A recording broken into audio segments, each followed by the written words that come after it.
Lachlan, The Ghosts of Culloden Moor, Book 2.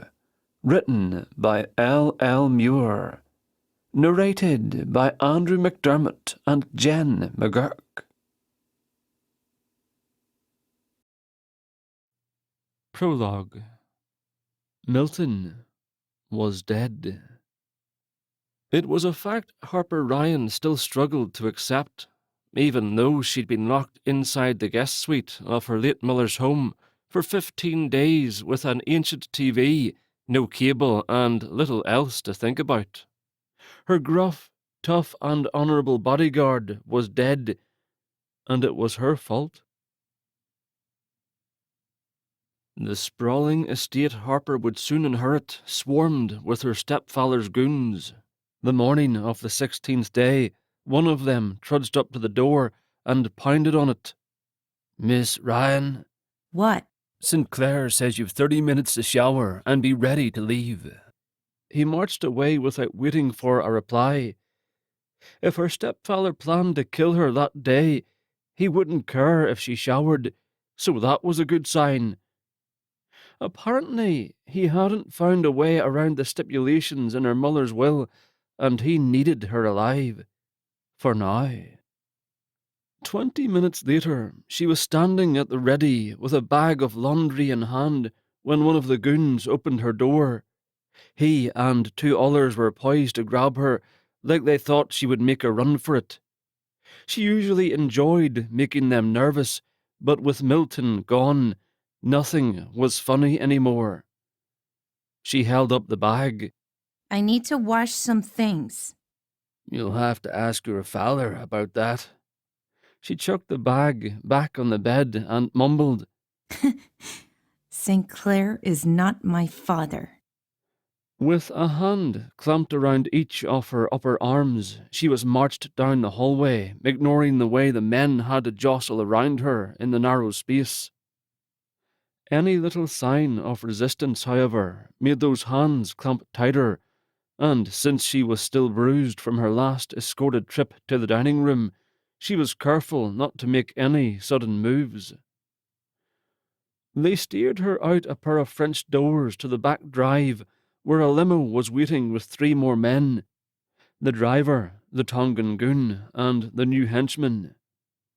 Lots of slow-witted muscles to control one escape-minded woman. It might have seemed funny had Milton been there to laugh with her. The Tongan smirked, drew a gun from under his arm, and aimed it at her. Her eyes rolled before she could help it. Guns didn't scare her. Not when her stepfather needed her alive for another month. The new henchman's name was Brad, but Harper liked to call him Bart to irritate him. He growled at the other man. "Put it away." Then he produced a syringe and plucked the cap off the end. "She'll listen to this," he said, then chuckled. He was right. She never knew what those syringes might have in them, and she never wanted to find out. For all she knew, it was nothing more harmful than saline, but she couldn't take that chance. So when Brad pointed the dripping needle toward the open limo door, she obeyed willingly. She kept a passive expression and climbed inside, promising herself that one day the guy's future cellmate would wipe that smirk off his face on a regular basis.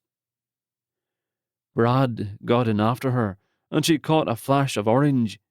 He'd put the safety cap on the needle, apparently as respectful of the contents as she was. She lowered her eyes to hide her relief. Harper didn't bother asking where they were taking her. No one would answer her anyway. It was enough that she was getting out of the house, which meant a chance to escape. She just had to remember to breathe deep and stay calm so St. Clair's men would do the same. They were like animals, really, able to sense her fears, her excitement, and anticipate her moves. In all her escape attempts, she'd never gotten 50 yards before someone cut her off. They just knew her too well. But not Brad. Not yet. The relatively new guy was to be her body man on an outing. It was her lucky day. In fact, it was a little too lucky. It was either the perfect storm or she was getting set up for the ultimate trap. She sucked in a deep breath, released it silently, and prayed her heart would slow. She couldn't afford to let them read her this time. The days to her 25th birthday were slipping through her fingers, despite how boring the hours of those days. It was the date when her trust fund would drop into her lap, and the day St. Clair had probably arranged for her to die. After all, she'd signed that document in exchange for Milton's life, and though she'd only glimpsed a few words near the bottom, she was pretty sure she'd signed her fortune over to Robert St. Clair. All he had to do was wait until the money was legally hers. Kill her before the trust fund dropped, and all that cheddar went to Hogle Zoo. Harper smiled like she always did, remembering the look on the man's face when he discovered the changes in her mother's will. Apparently, the dying woman hadn't been so fooled by him after all. The real fool was Harper for not demanding proof that Milton was alive before signing it all away. Even if she'd got to a lawyer and willed her money to someone else, it wouldn't save her. St. Clair had wanted her dead for long enough. He was committed, whether there was money in it for him or not. But she had to try. Brad pulled the door closed, but the car didn't move. That meant St. Clair was joining them. Unless something new was happening, they were either headed to the bank to get more money for maintenance from the trustee, or to the therapist, where her stepfather would do all the talking for her, laying a foundation to either have her committed or make a suicide believable. St. Clair liked to have options, he joked, when he didn't know she was listening. The psychiatrist, Dr. Wellington, was an aging pervert who was too greedy to retire. No doubt her stepfather was paying him a nice bonus to ignore the fact that his patient was never allowed to speak for herself. On those rare occasions when she was allowed to open her mouth, the doctor's attention flew to her breasts, not her eyes, and stayed there, like he was waiting for them to do tricks. The only way to get him to look away was to stop talking. As a training exercise, it had worked on her beautifully.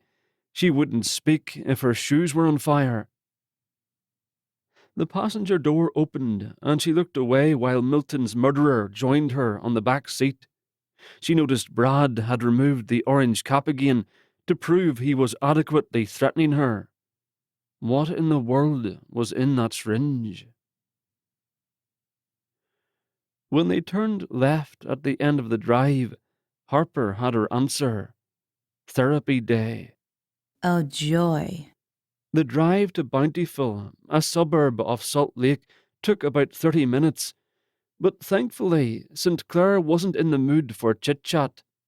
He'd brought along a leather portfolio of papers that held his complete attention, except when the car turned drastically.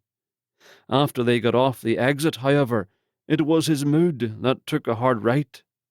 His breathing sped up, and he tucked the papers back into the folder. The smell of leather filled the small space, and his nostrils flared. His eyes flashed as he looked from window to window. She could smell his deodorant. He was excited, nervous. That couldn't be good for her. The limo weaved through the retail section of the large bedroom community. Then they headed straight toward the mountain, where a hospital and other medical buildings were perched along the same ledge, like blocky white vultures waiting for their meals to come to them. Outside the hated Wellington's offices, an ambulance pulled over and parked quietly at the curb, waiting for a chance to deliver one of those meals a little further up the road. The car descended into an underground parking area meant for privileged and private patients. The goonmobile followed. I should have worn a different shirt. Harper muttered, then climbed out of the car. St. Clair frowned at her. Pardon? Nothing. He gave her a funny look, then glanced around and leaned close. Today, sweetheart, you can say whatever you like. It won't matter. He walked ahead of her for once, like he didn't care if she came along or not. She hated seeing him so confident and glanced around to see if his men were ready to let down their guards too. But no, the four of them were there at her back, grinning at some joke she wasn't privy to. Now underground, she could no longer see that ambulance, but she felt it sitting out there, waiting.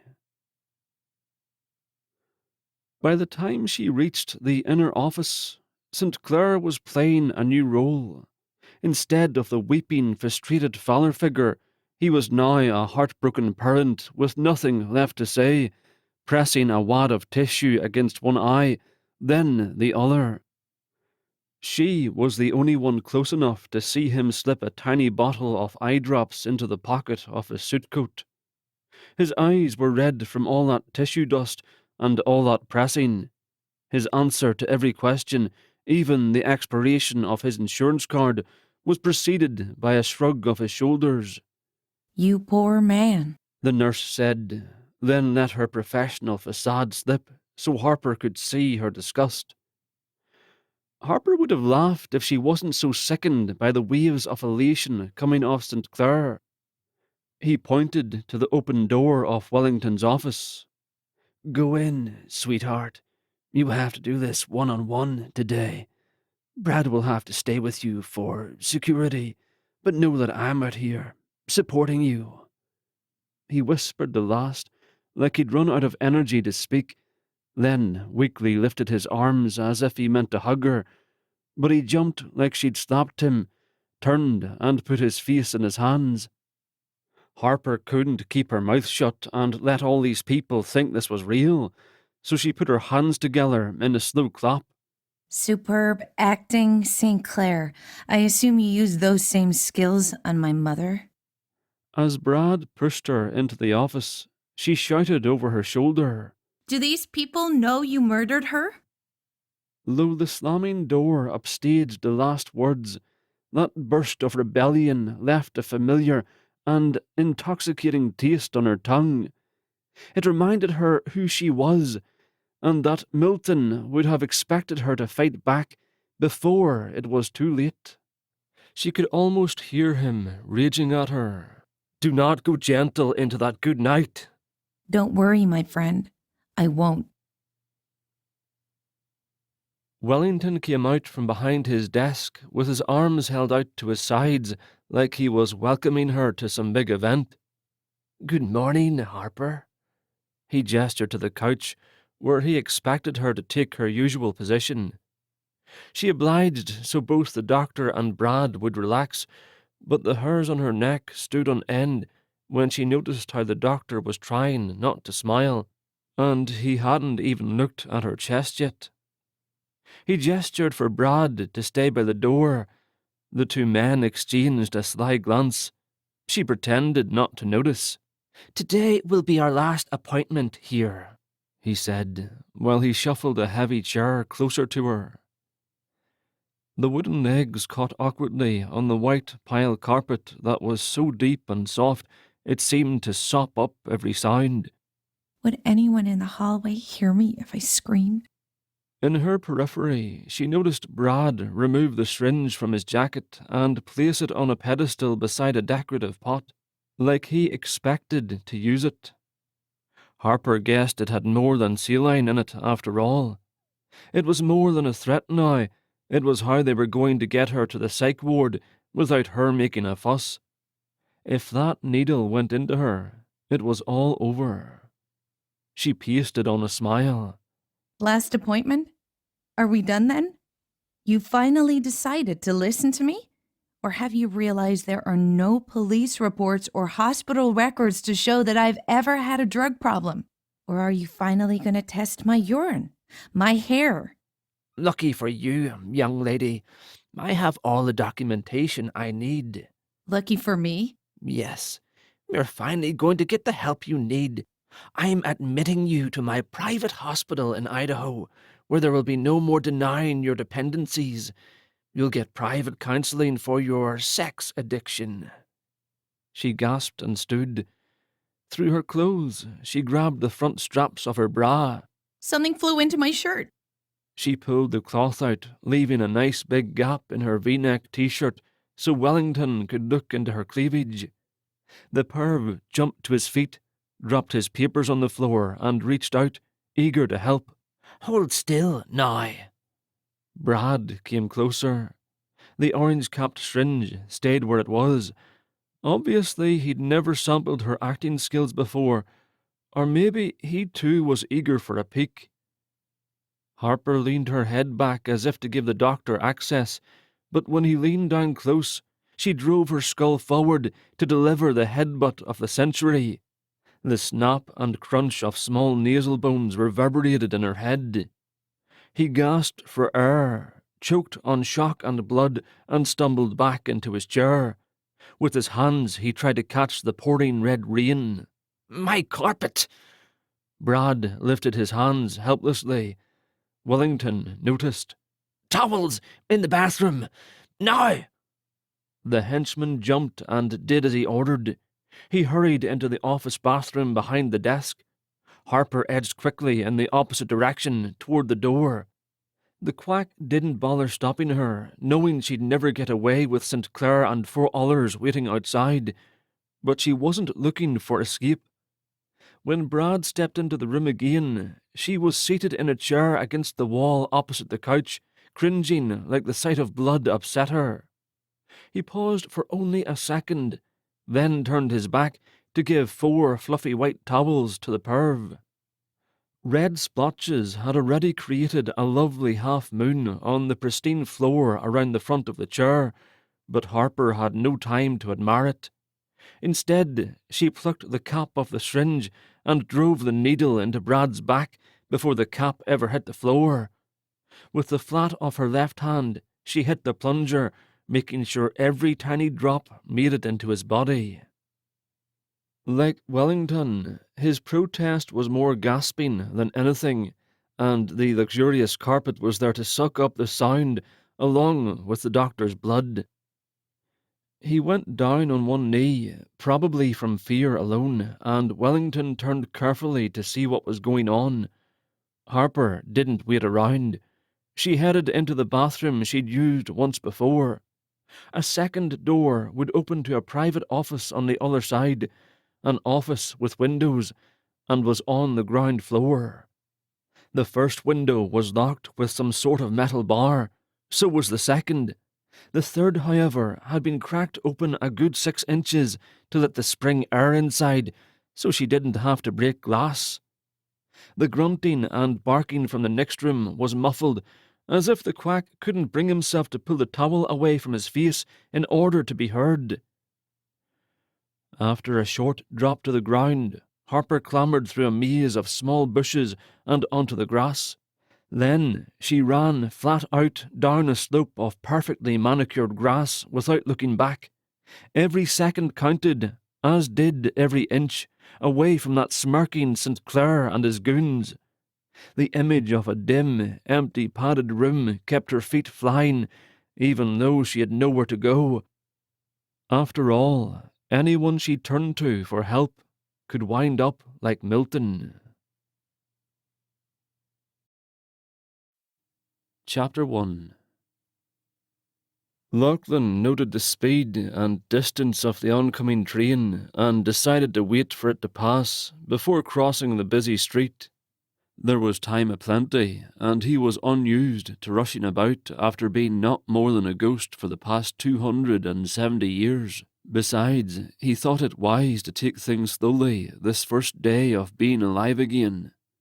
One day the witch had promised, 2 at the most, but Sansaray had always had a twinkle in her eye for him. Surely she'd gift him with 2 full days to perform his heroic deed, which would mean 2 glorious days of feeling the ground beneath his feet, tasting the subtle tang of sunshine, and smelling the sweet, piercing scents of the world blossoming around him. and if he was only given the time it took for the sun to rise and set but once, he would savour the minutes no matter where he happened to be. A very young lassie dropped her pink backpack on the tracks just after the bend. The contents scattered across the rails, and when she paused to collect them, Lachlan realised his slow-paced plans might not be possible. The train still came. Its route was clear. Straight a bit more, then the turn. The lassie hurried, but she wasn't paying any mind to the locomotive bearing down on her, so Lachlan started running, knowing as he did so that saving the sprite might well be the heroic act required of him. He'd expected it to take longer, for he'd only awakened in the park about 5 minutes before. But no matter. Tastes and sensations were hardly as important when compared with finally exacting his revenge. In truth, he'd be more than happy to move on right away, to claim his boon and have his tete-a-tete with Bonnie Prince Charlie. In the flesh. He reached the lassie's side and shouted in his most compelling voice, "Move!" Then he turned his boot to the side and gave the backpack and most of its spilled contents a good swift kick that sent it farther into the road and away from the tracks. With a frown on her face, the lass hurried around him to pick up a small blue box his kick had missed, so he had no choice but to grab her wrist and pull her out of danger. But the stubborn thing moved not at all. He found that a young woman had a hold of the lassie's other arm and was trying to pull her back toward the safety of the platform. The child finally noted the train and wrestled herself out of both their grasps, then scurried out of danger on her own. In the doing, however, she'd managed to pull her other would-be rescuer directly into the path of the train that now bore down on them with its horn blaring loud enough to wake the dead. Lachlan wrapped his arms around the woman and spun her out of harm's way. She landed on top of him, and together they rolled towards the far side of the road. Small bits of rock pushed into the flesh of his half-bared arms as they went, and the sting of it shocked him, causing him to pause for a heartbeat or two, while he revelled in the knowledge that he was indeed human again. Luckily, there were no cars at that moment, or they might have been struck in any case. The damsel struggled out of his hold and fumbled with her brown scarf, pulling it over her head, before standing and running away down the wide pavement. No word of thanks, no word of any kind. But he didn't need her gratitude. It was enough that she was safe, and the younger lass as well. And perhaps the latter had been frightened enough that she would be more careful around train tracks in the future. Lachlan got to his feet, moved out of the gutter and onto the pavement, then braced himself for what would surely feel like a short flight of some sort. But nothing happened. If his sense of direction could be trusted, the sun proved it was mid-afternoon, and he faced it, enjoying the warmth on his skin and the smell of salty sweat rising from his face while he waited for Sonny, his precious witch, to call him back. But she didn't. "Blast ye, Sonseray," he shouted to the heavens. "Take me back." Lachlan paid no mind to the way people looked at him. He'd be far removed from the spot at any moment, and how else was he to communicate with the young Muir Witch? Any moment now. Any moment now. She was likely occupied with another of his comrades. As soon as she placed the fellow where she wanted him, she could then turn her attention back to Lachlan. Yes, sound reasoning, that. Sonny simply hadn't been prepared for the swiftness in which he'd been able to complete his task, was all. She'd been impressed, surely, with his heroic deed, but even more impressed that he'd been in human form only a handful of minutes before he'd come to someone's rescue. He had no doubt that his brothers in arms would have similar success. To his way of thinking, a Highland warrior was needed on every corner in the current day and age in which he found himself. Perhaps the lot of them would be able to perform their heroic deeds and gather again on Culloden Moor before the sun set that evening. He'd learned of the current state of society as the other spirits had, For the most part, from the wee devices the tourists carried on their persons while visiting Culloden. Especially did they learn from the younger visitors, who were far more concerned with their toys than with the history of a stone or the dissolution of an entire clan system.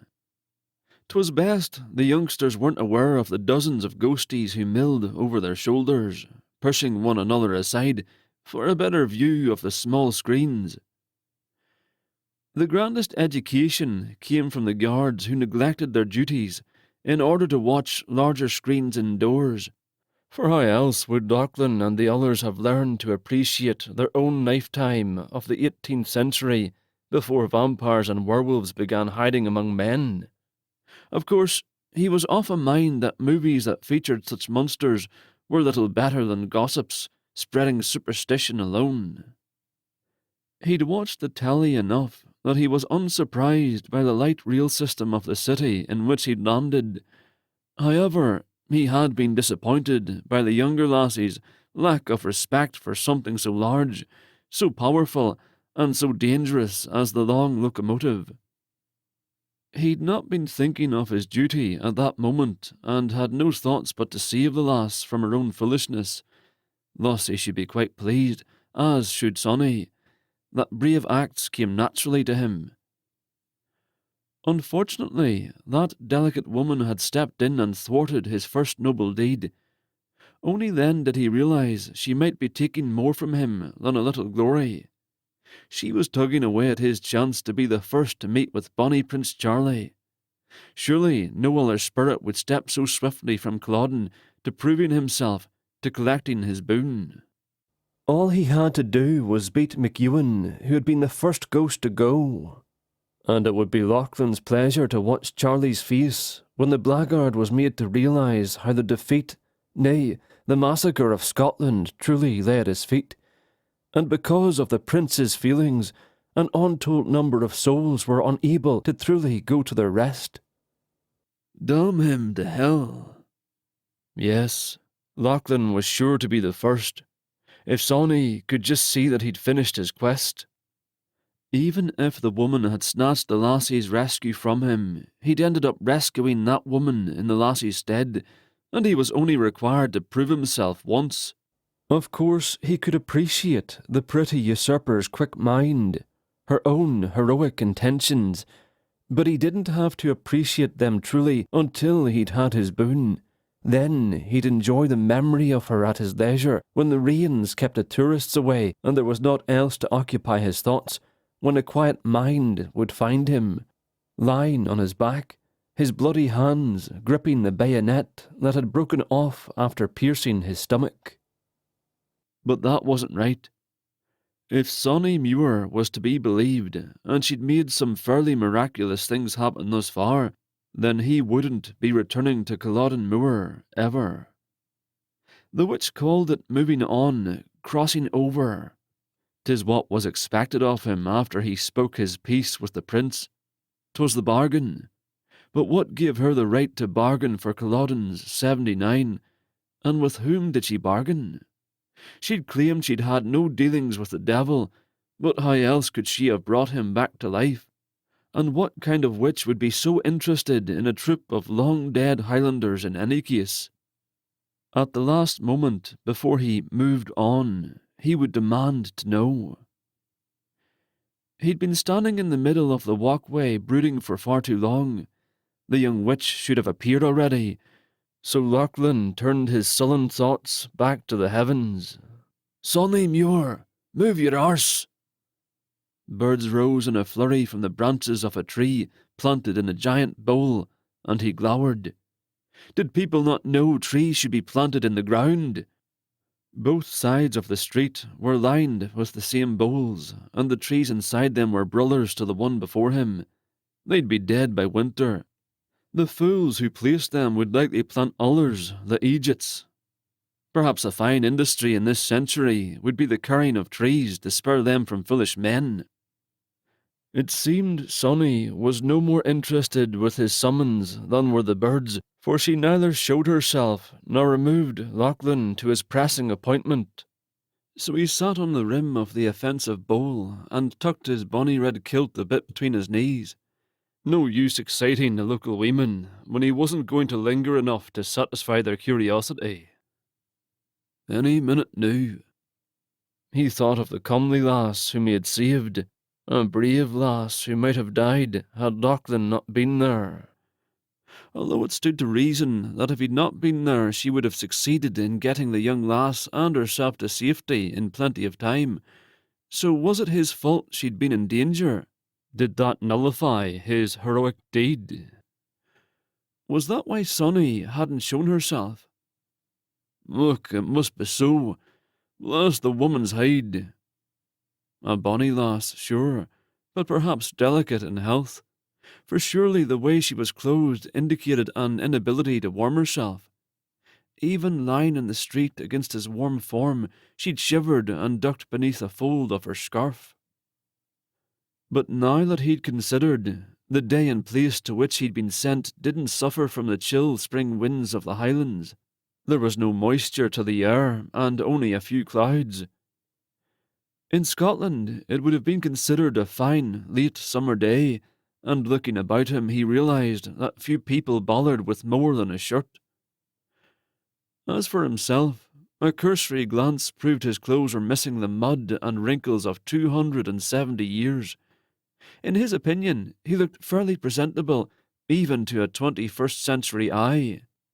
His fine shirt was much warmer than it had been that long ago morning on Drumossie Moor, as it used to be called. His knees knew no chill even as a breeze swirled around them, and there was no indication it might grow to a wind strong enough to even lift his kilt. The woman couldn't have been cold then. She must have been trying to avoid recognition, and with all the commotion of the child's things spilled on the ground, with the train bearing down on them with all its ear-splitting trumpet, the attention they had drawn couldn't have made the pretty lass happy. So it was no wonder she gave him a scowl before she hurried away. He glanced in the direction she'd gone, east toward the mountains. Yes, she'd been a bonny thing with her warm, brown hair and her fathomless eyes.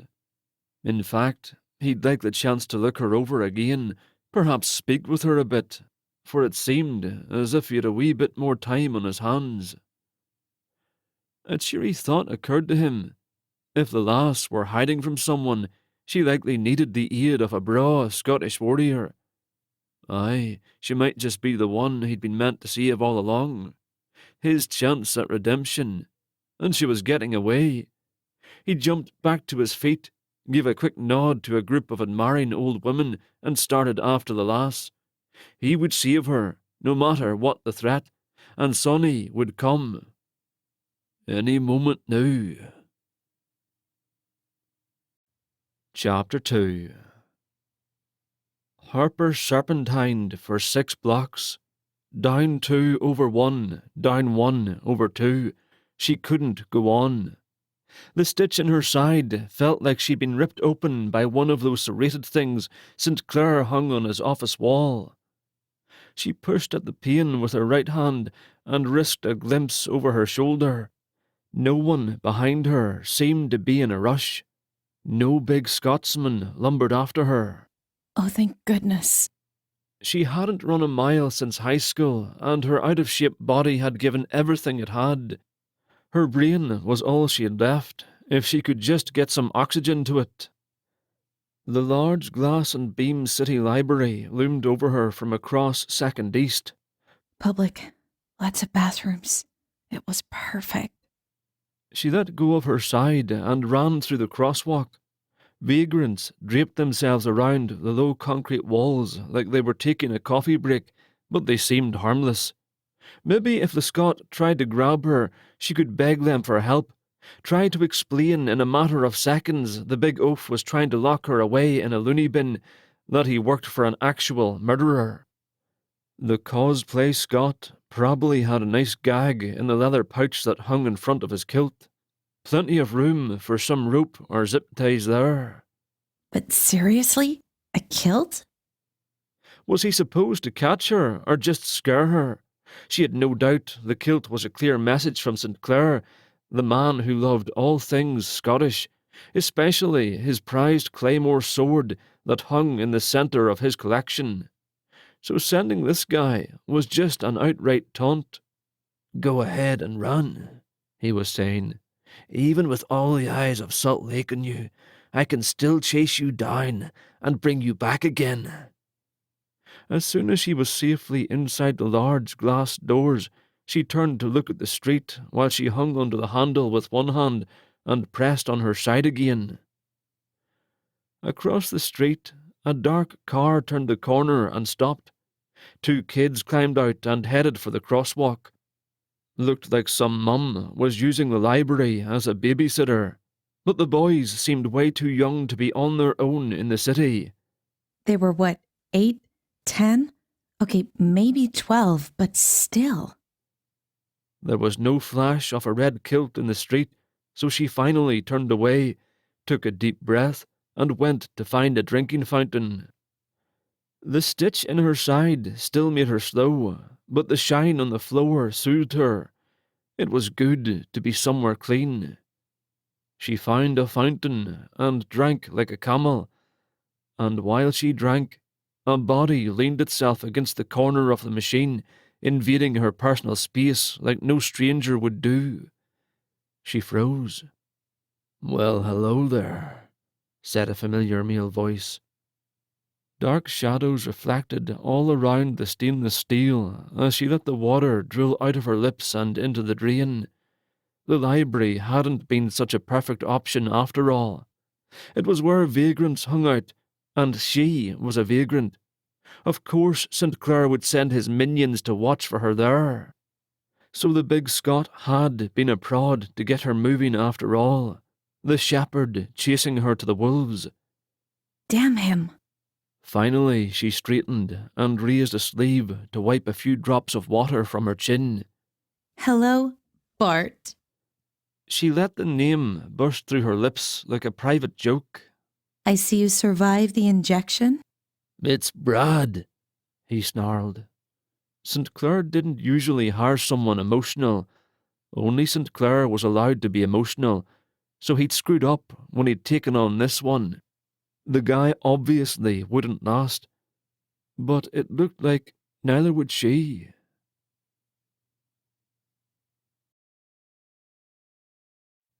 Chapter 3. Lachlan had no trouble tracking the lass. She had a fair lead on him, but he had something as well. Everyone's attention. The Highlands must have been far away indeed for folks to be so taken with his plaid. Back home, few men wore a kilt when touring Culloden, excepting the pipers, of course, and the memorial parties, but these city folk acted as if they'd never seen a proper bit of plaid before. Had they no tellies? With such rapt attention, all Lachlan had to do was shout for what he sought. "Young woman in the hurry! Black coat with no sleeves!" He simply followed the pointing fingers. 'Twas the truth. The lass made enough turns to lose a hunter.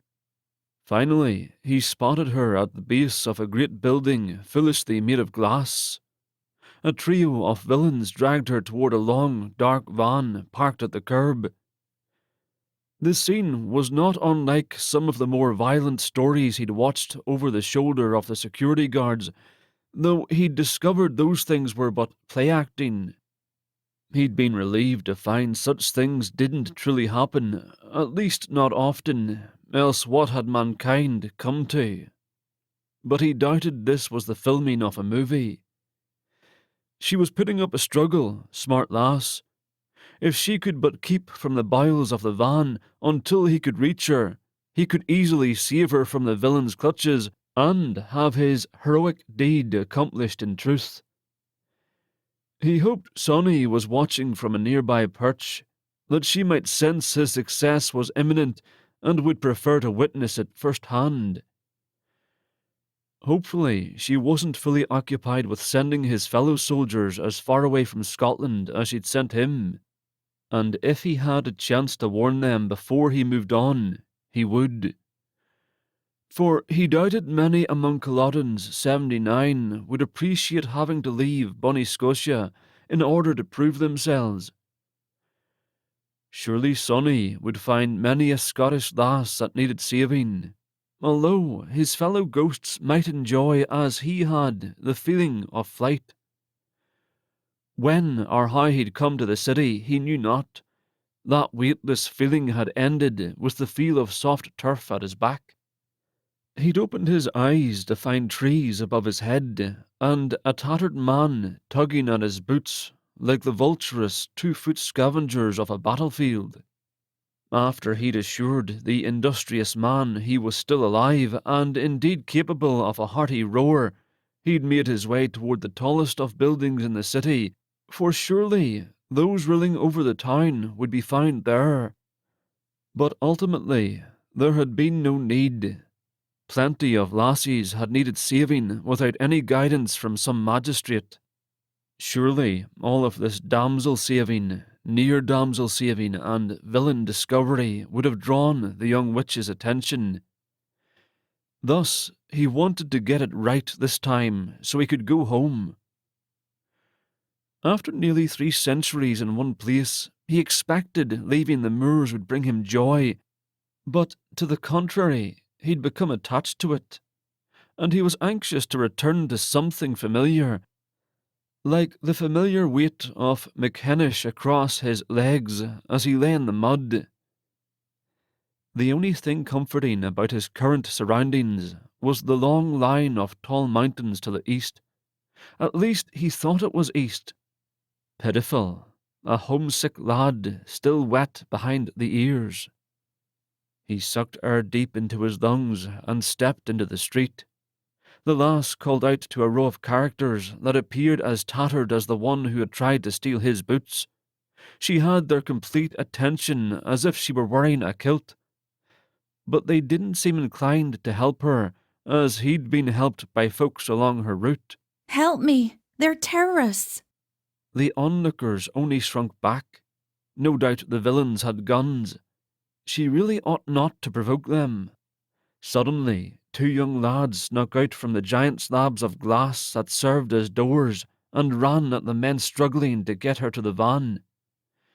They jumped on the backs of 2 villains and began pinching at their eyes and yanking on their hair from behind.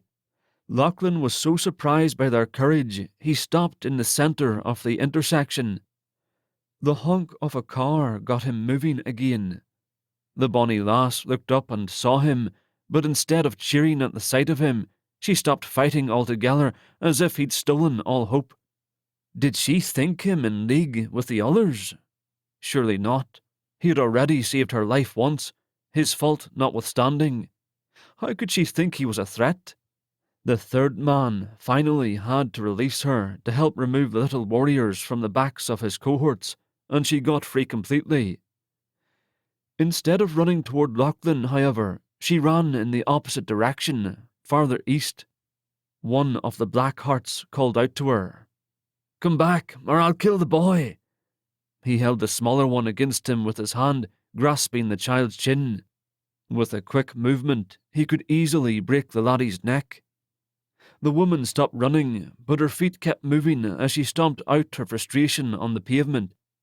She soon settled, but held her ground. Everybody hear that? She looked about her, but the cowardly witnesses were escaping like water out a hole in the bottom of a cup.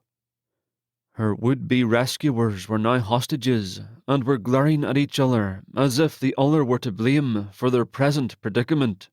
A standoff, then. The perfect time for a Highland warrior to step in and save the day, and use his substantial acting skills learned on every small screen to cross Culloden soil.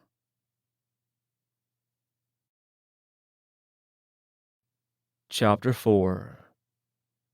Men suck. If Harper would have cried out for help in a mall, you could bet those goons would have been pepper-sprayed, tasered, and beaten within an inch of their lives with giant, heavy shopping bags. Then, if they'd threatened to hurt a child, they'd have been revived and beaten again before the cops would be allowed to save them, if they could be saved. But no.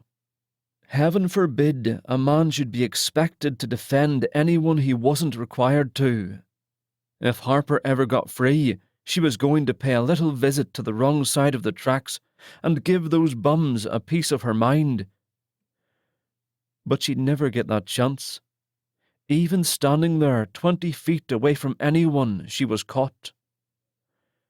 She'd seen the boys on the stairs, watching as she'd been forcibly escorted out of the library. Bart had held her arm up behind her to get her to cooperate, but she'd gotten it free as he'd pushed her through the big entrance doors. She was sure she'd be able to get away then. Turns out she'd needed rescuing. The bums ignored her outright, then scattered. How stupid she was to imagine that most of the men living on the street were old war vets. Too many commercials, maybe. But she hadn't been defeated until the stupid Scot joined the party. Her stomach had fallen into her shoes. St. Clair had been so many steps ahead of her, it wasn't funny. All her fighting had been for nothing. When her little heroes had come, she'd taken off because she was so sure that no one was stupid enough to hurt a child with people looking on.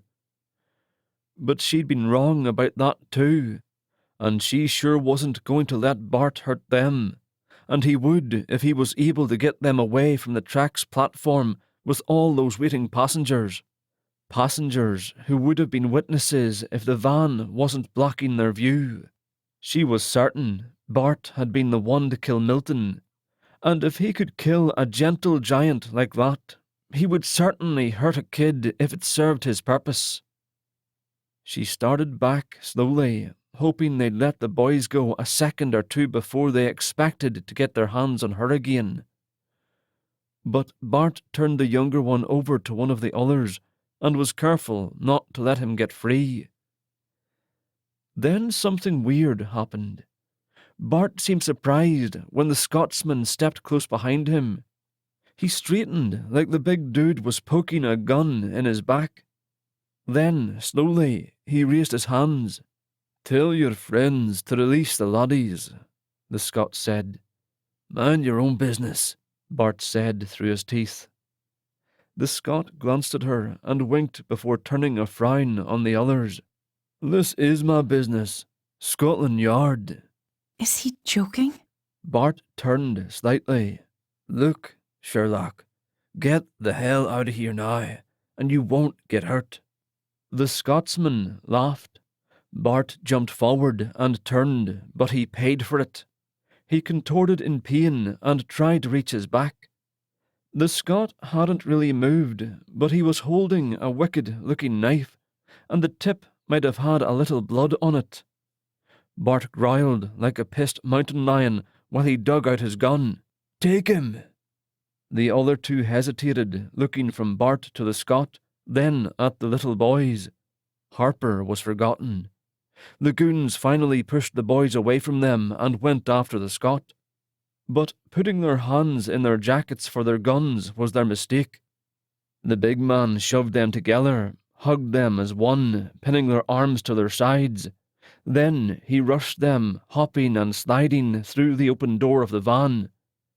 Bart aimed his weapon at the big man's back, but the Scot turned before he got a shot off and twisted Bart's arm until the gun dropped to the ground. Bart tried to put some distance between them, but 3 seconds later he went flying into the van to land on top of his buddies. Harper would have applauded if she could have moved.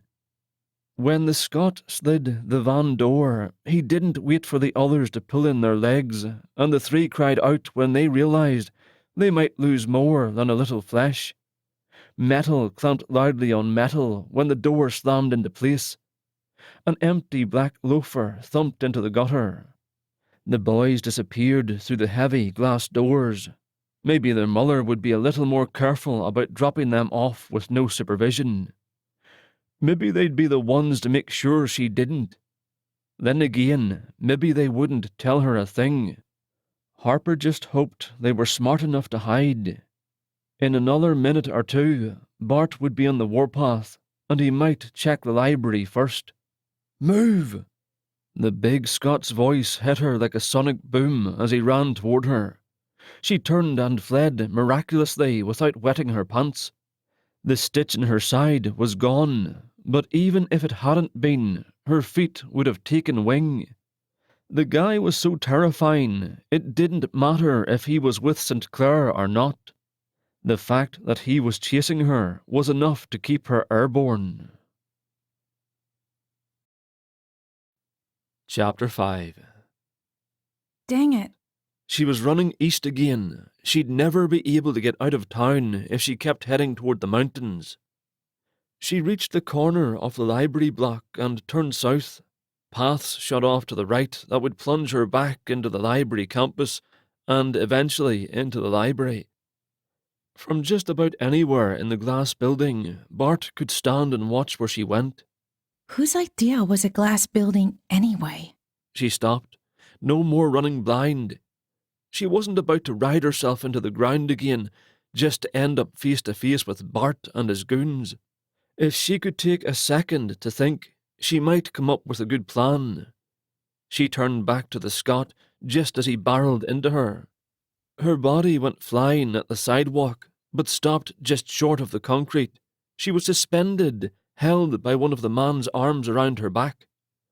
His other arm was planted on the ground like the support beam of a bridge, an impressive one-armed push-up.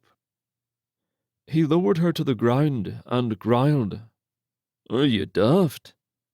He asked the question as if it weren't insulting at all, like he thought she might even admit it. Something as harmless as, "Do you like ketchup with your fries?" We don't have time for this crap. We have to run. What she really didn't have time for was to appreciate how nice it felt to have someone so strong and male hovering above her, looking down into her eyes with real concern. Any distraction could be the death of her, and his kind of distraction was the most dangerous kind.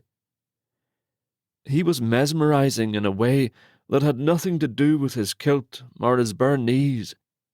It was kind of unearthly, like he had some mystical power to lead her into oncoming traffic without her caring. "Yes, we must run, so why did you stop doing just that?" He stood and pulled her to her feet. His kilt swung back into its rightful position. Okay, so maybe it is his knees. She shook her head to break the spell. I stopped because I should have turned left. She gestured toward the corner. He grabbed her upper arm and started dragging her north. She was airborne again, and she was anything but cool. But since they were making great time, she pushed aside her pride and concentrated on keeping her feet under her. They crossed the street and looked back at where the van still sat near the library entrance. Bart and his boys were on their feet again, but their heads were down, like they were searching. None of them looked her way. Did you get his gun? She asked her escort without slowing. His grip on her arm was still firm, but it didn't hurt, even though he was lifting her a bit. No, his scowl said he wasn't pleased about it. They walked for a few blocks in silence, turning at just about every corner as she'd done before. When she couldn't bear the quiet any more, she decided it was about time she thanked him for saving her. When she opened her mouth to speak, however, he pulled her to the left, toward an old office building. Thankfully, the door was unlocked, even though the place might seriously have been abandoned. They walked quickly but calmly to the elevator 10 yards down the hall. Every second the main door stayed closed behind them gave her hope. If no one noticed us coming inside, we might be safe for a while. We. It was so weird, worrying about someone else again. She didn't need to stay safe anymore. They did. The elevator opened and one guy got off. He did a double take on the kilt. Len looked at her. Photo shoot, She said with a smile. Ah. The guy nodded knowingly and grinned as he walked away. Inside the elevator, she pushed the 8 button, the top floor. Was that stupid? If Bart came looking, would he assume they'd gone as high as possible? She had to calm down. Her imagination was going to trigger a heart attack. After all, the Scot hadn't been sent by her stepfather. She'd only imagined he had. And maybe it was just her bad luck that she'd run into Bart at the library. He could have been tipped off after the tracks incident. So maybe St. Clair wasn't a dozen steps ahead of her. The elevator opened onto an empty hallway. There was a sign on a door that advertised eyelash extensions. Another with a "For Rent" sign. Harper tried that one, but it was locked. Further down, there were 2 doors standing open. The offices inside looked like someone had recently moved out and not bothered to clean up.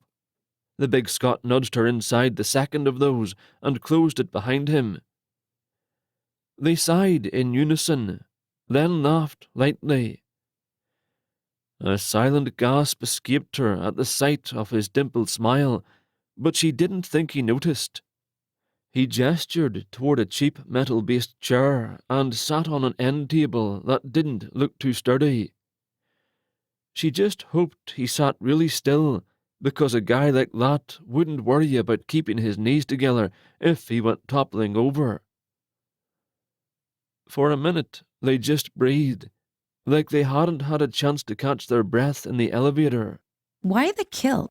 She gestured in the general direction of his sporran and averted her eyes. "I'm Scottish," he said, like that was reason enough. His accent was catchy, so she wanted to hear him talk some more. So if I were ever to go to Scotland, do you mean to tell me that all the Scotsmen wear kilts, like, every day? Sadly, no. They're rare enough now. Even in my day, they weren't worn by all. In your day? He grimaced. "Look, I shouldn't have said it that way." Something lost in translation? He jumped on it. "Exactly so." So what did you mean? He shrugged one shoulder like he was embarrassed. "I've forgotten." I only wanted to hear you speak some more. Your accent is... I like it, that's all. She could feel herself blushing, so she got up and started snooping. A door led to another office. Hey, this one has a window. He came up behind her as she peeked out between vertical blinds. "Do you see the van anywhere?" Crap. She pointed across the street where that familiar dark vehicle moved slowly. Beside it on the sidewalk was one of Bart's goons. She figured the second one was combing the near side that was blocked from view by a line of trees. Suddenly, the van jerked to a stop, and Bart, behind the wheel, stuck his head out the window and looked up. She and the Scot jerked back, but she kept her hand on the blind to keep it from swinging. Do you think he saw us? He shook his head. "I think they decided to search here before that fellow ever looked up at the window. We'll just have to hope they don't come knocking on every door." Chapter 6. The Scot went back to the inner office and fiddled with the knob. She had to ask. Can you lock it? He shook his head, and the look he gave her said it all. If Bart came looking, they were screwed. She bit her lip and nodded, trying not to fall apart. It had been a long afternoon. If she'd caught the tracks train just a few minutes earlier, she would have been at the south end of the valley by now, hitching a ride to St. George, where she could blend in with thousands of college students and lay low until she could figure things out. If St. Clair got his hands on her one more time, she'd spend the rest of her life in a psych ward being over-medicated under the orders of Dr. Quack, with regular electric shock therapy sessions to keep her in La-La Land. She'd overheard him bragging to Bart late one night when they thought she was sleeping. It was enough to convince her she was fighting for her life, not just her trust fund. And if she hadn't known in her bones that he'd poisoned her mother and had Milton killed, she might have been willing to hand over her money just to get away from the man. But she wasn't about to let the monster win. She shuddered to think of how close Bart had come to getting her into that van. If those boys wouldn't have intervened, and then the Scot. What's your name? I haven't thanked you for saving my life. With just his head, he gave her a little bow. My name is Lachlan McLean, of Drimmen. Then he frowned. No, that's not right, is it? They call me number 18. I'm the 18th of Culloden's 79. He shook his head and paced, stirring up dust. Just a moment. Then he repeated it over and over again. Just a moment. Just a moment. Harper's stomach sank as she realized her rescuer was in serious distress, and no wonder. He'd been through a scare himself, almost shot by Bart, with no one coming to help. No one had even called the cops. She moved to stand in his way when he paced back toward the table. He looked up from the dirty purple carpet and stopped, surprised, as if he'd forgotten she was there. She waved her fingers.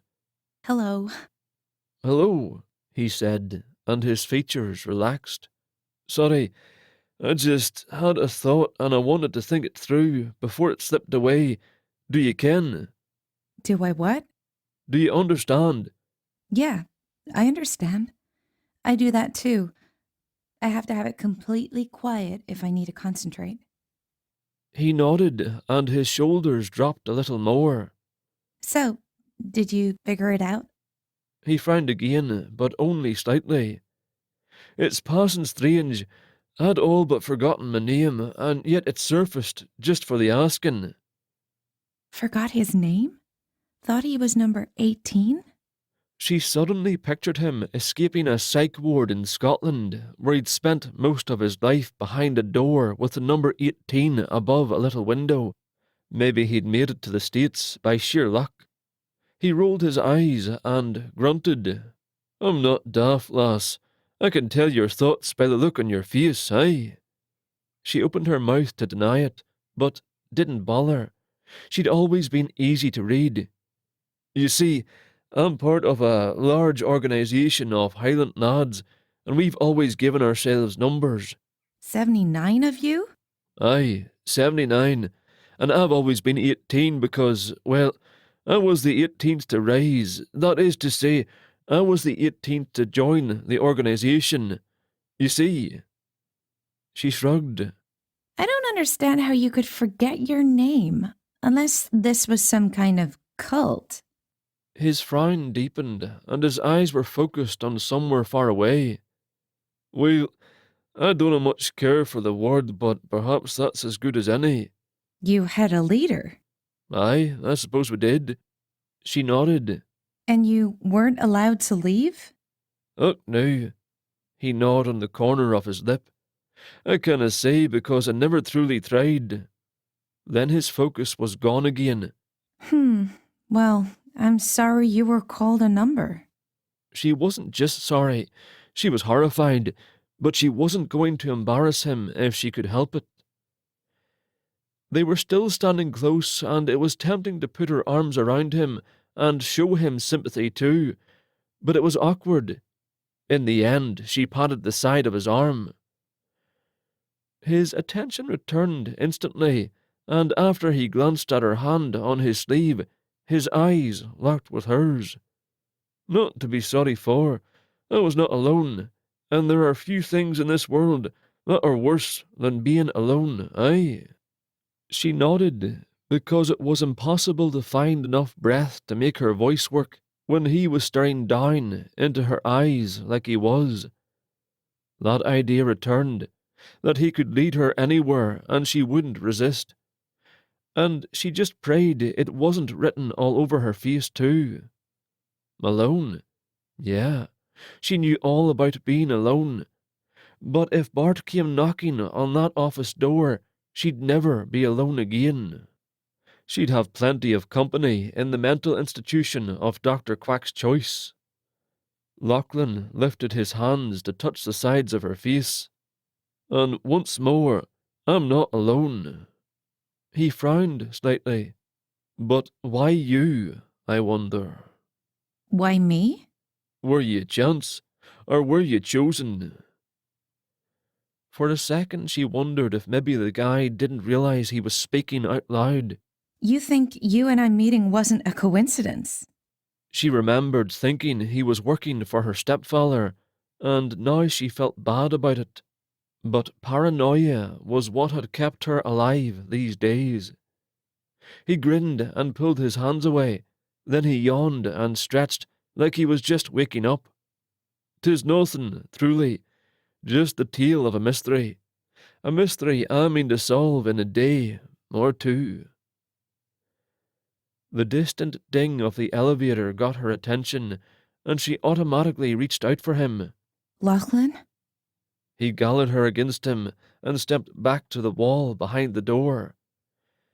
Thankfully, he held her tight enough to keep her from shaking. "Aye, lass." I'm Harper.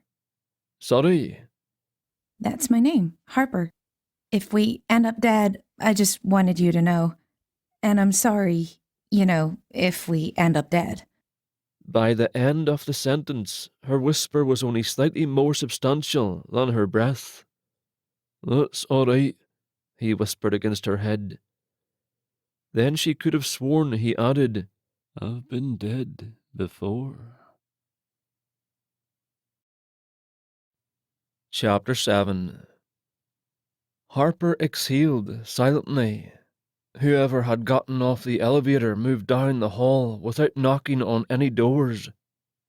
Did they go into an office, or had Bart seen the blinds move and knew just where to find them? And doors squeaked, then snapped shut. Then nothing.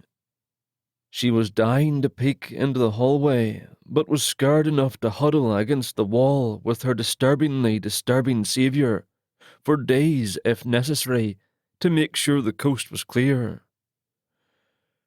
She was about to ask Lachlan what he thought, but he stopped her lips with a gentle press of his fingers. He shook his head, leaned forward, and breathed into her ear. "Put your arms around my neck, and lock your fingers." The hard muscles beneath her hands grew harder still. She reached under his hair behind his head and grabbed one wrist. She was touched, actually, that he'd want her close with trouble possibly coming through the door. The knob turned with a squeak, but trouble didn't come in. They went out. Lachlan bent and lifted her by the knees, pulled them up around his hips, and used her butt as a battering ram to break the door down. The goon who'd probably been turning the knob fell on his back and clutched his forehead. She could see him over the Scot's shoulder while her butt was used again, with a little help from centrifugal force, to mow the other two down. 3 seconds, tops. Then they were sprinting down the hall, or the Scot was at least. She was still playing the part of the bouncing necklace battering ram. Absent-mindedly, she wondered what other uses he might have for her derriere. Hail a cab? Well, in a city with maybe 100 cabs, and all of those sniffing around the airport, maybe not. Since she was facing backward, she saw the instant Bart made it to his feet and reached into his jacket. He's got a gun. Her ride didn't react. He just kept running. "Almost there," he grunted. Then he grunted again at the same second the shot rang out. Funny thing about long corridors, you can hear a bullet coming toward you after it's already hit. Lachlan went down on one knee. Harper tried to get free. Let go of my legs. He wasn't listening, so she had to wiggle herself out of his grasp. Bart kicked at the other two, still on the ground. He must have been pretty sure of his accuracy if he wasn't in any hurry to catch up. She still didn't want to look at Lachlan's face, to add it to the collection of people who'd been hurt or killed by St. Clair because of her mother's money. But she didn't need to look at him to help. She tried to pull him up, but he was too big to budge. He touched his hand to his chest, and when he pulled it away, there was no blood. The bullet hadn't gone through. Even she knew that was a bad thing. He looked up at her. How could she not look him in the eye? She had no choice. Can you stand? She tugged on his arm again. Maybe we can make it to the elevator, but we have to hurry. He stood and shook his head. It didn't. It didn't go all the way through, that's all. We'll get to the street and call an ambulance. Come on. She put her shoulder under his and tried to take on part of his weight, but the guy was too tall for her to be of much help. Oh, no, you don't. Bart dropped the guy he'd been helping and ran toward them. His hand slipped under his jacket and around behind his back. But he wasn't paying attention, and a chunk of the broken door caught on one shoe, and he stumbled and fell. 5 feet from the elevator, she ducked out from under Lachlan's shoulder to push the down button, then hurried back to catch him. But he seemed to be standing on his own. The door slid open, and she dragged him inside. Bart stopped about 10 feet back and frowned at Lachlan's chest. When the doors started to close, he finally realized they were getting away, so he quickly pointed his gun at the disappearing gap. No! Harper tried to step in front of the Scot, but he shoved her hard. Her left shoulder smacked against the elevator wall just as the gun fired, and the doors closed. She had enough sense to jump forward and push the button for the main floor while holding down the one to keep the doors shut. Once the big box started to drop, she could finally let go and help the man who had saved her life yet again. The second shot had pinned him to the back wall, still on his feet. She couldn't hold back her tears as she resumed her role of crutch. The door would open any second. They were already to the 6th floor. 5, 4. You shoved me. I did that. He didn't sound repentant. Thank you. 3. You're most welcome, though I do hope you're credited for the heroic deeds you've intended this day. 2. She sniffed and tried to mop her face without being obvious. I hope you get credit too. He snorted. Surely, this time. The doors opened. She urged him forward, but he stubbornly refused to lean on her. Stubbornness also got him out the main door. She was relieved there wasn't another of St. Clair's goons waiting for them. They needed to be seen. They needed a dozen drivers to call 911. They'd take the first ambulance that showed up. Forcing his heavy arm over her shoulder, she led him toward the street. She intended to let him prop up the street lamp while she stood in the middle of the road and forced cars to stop. But he wouldn't be led. Finally, she turned to face him with her hands on her hips. Look, buddy. He grimaced. Forgive me, lass. Forgive you for what? He bent forward. She thought he was collapsing to die at her feet, but instead he rushed at her legs and tossed her over his shoulder. For this. He answered her forgotten question and ran down the narrow sidewalk of 7th East. She didn't have it in her to argue with him. If he wanted to use his last gasp to get her farther away from Bart and the boys, who was she to argue? He'd be haunting her for the rest of her life, whether he died in a hospital or on the move. Chapter 8. Could someone survive a couple of shots to the chest? Harper supposed, since he was still able to carry her, he hadn't been shot in any major organs, so maybe he would live through the day, in spite of getting mixed up with her.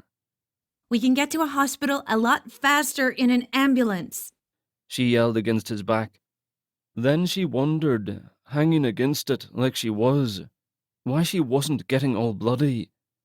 There was a thick sash of plaid wool that crossed his body, and she assumed the wounds were beneath it, so she reached for the material and pressed hard on the cloth.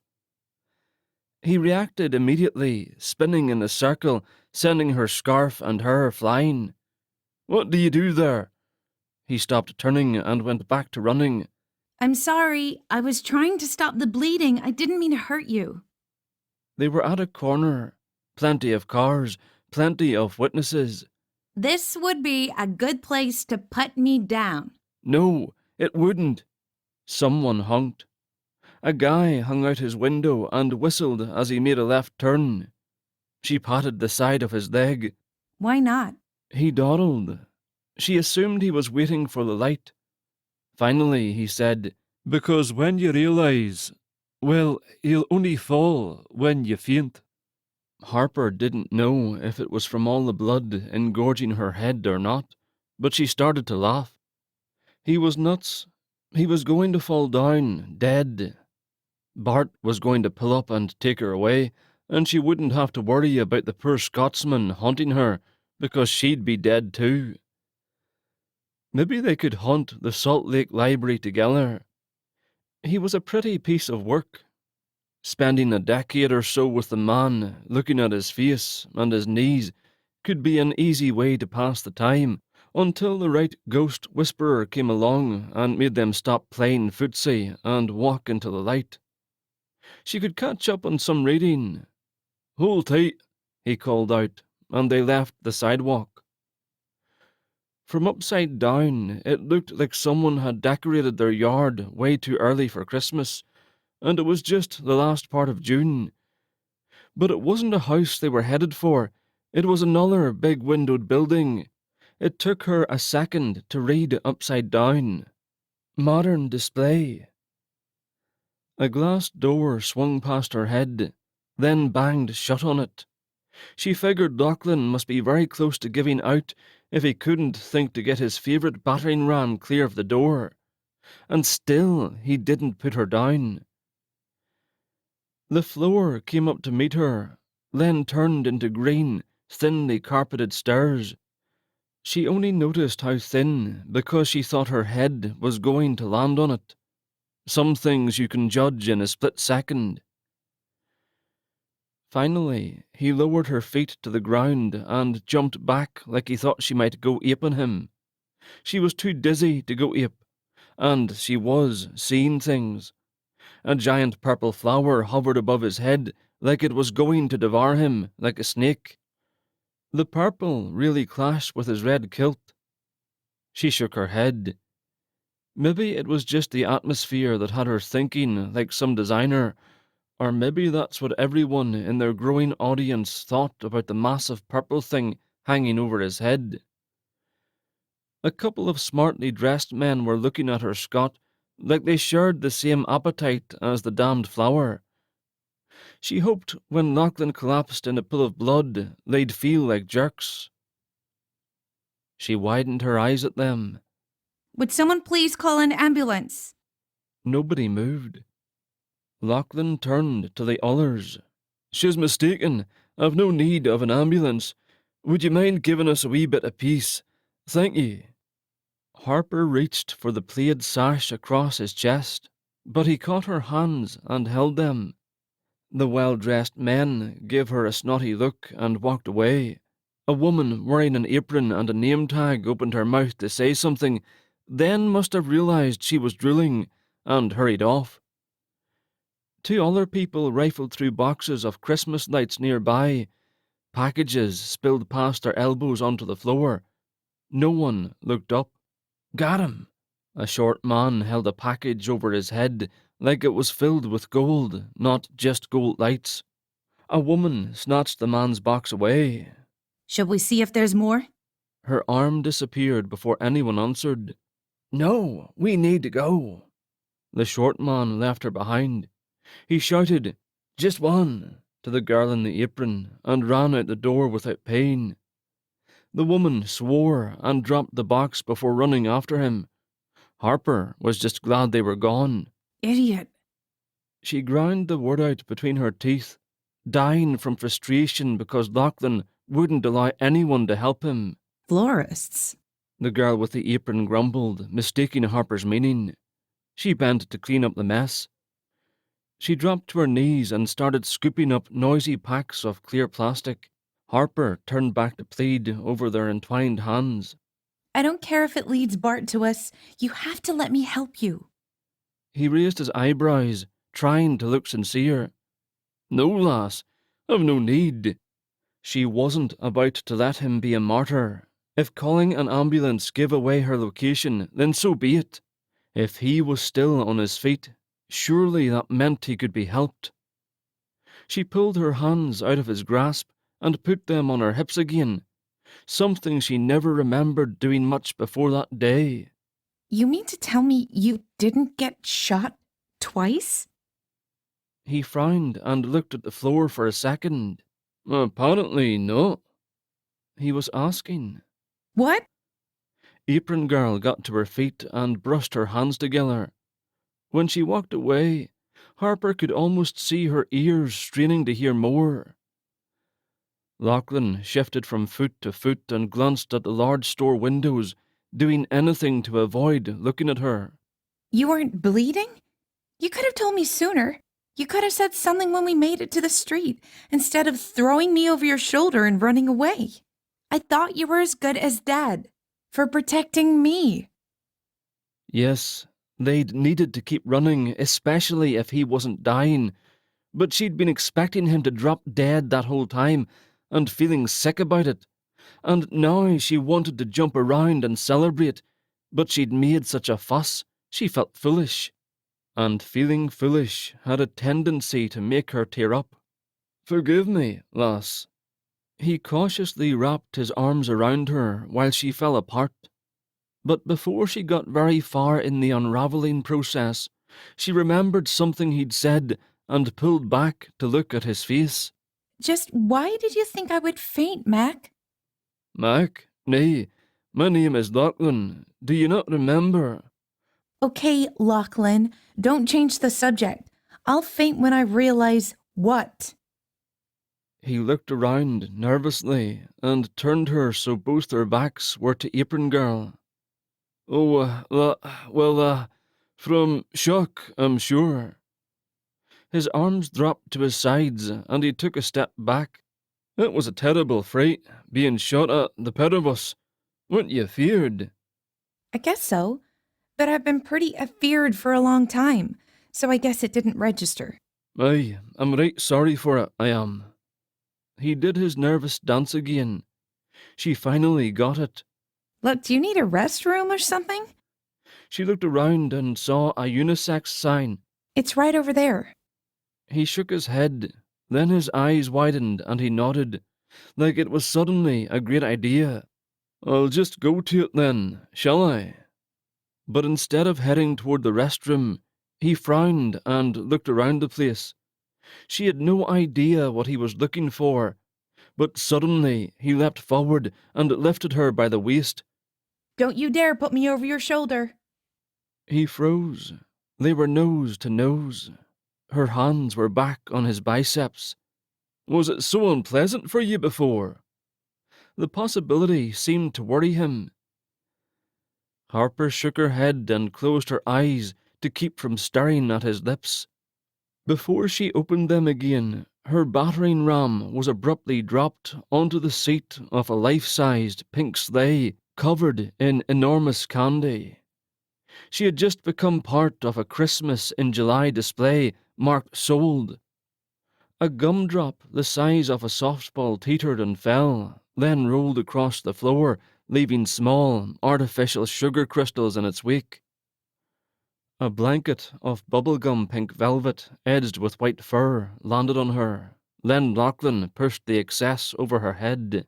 Stay put, so the villain doesn't find you while I'm indisposed.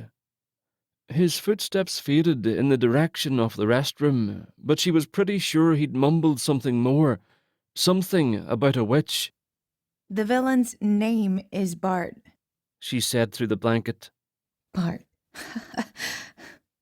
She sat as still as she could, not minding the chance to breathe quietly for a minute, snuggling into the soft blanket, knowing her protector wasn't far away. What she worried about was the chick with the apron.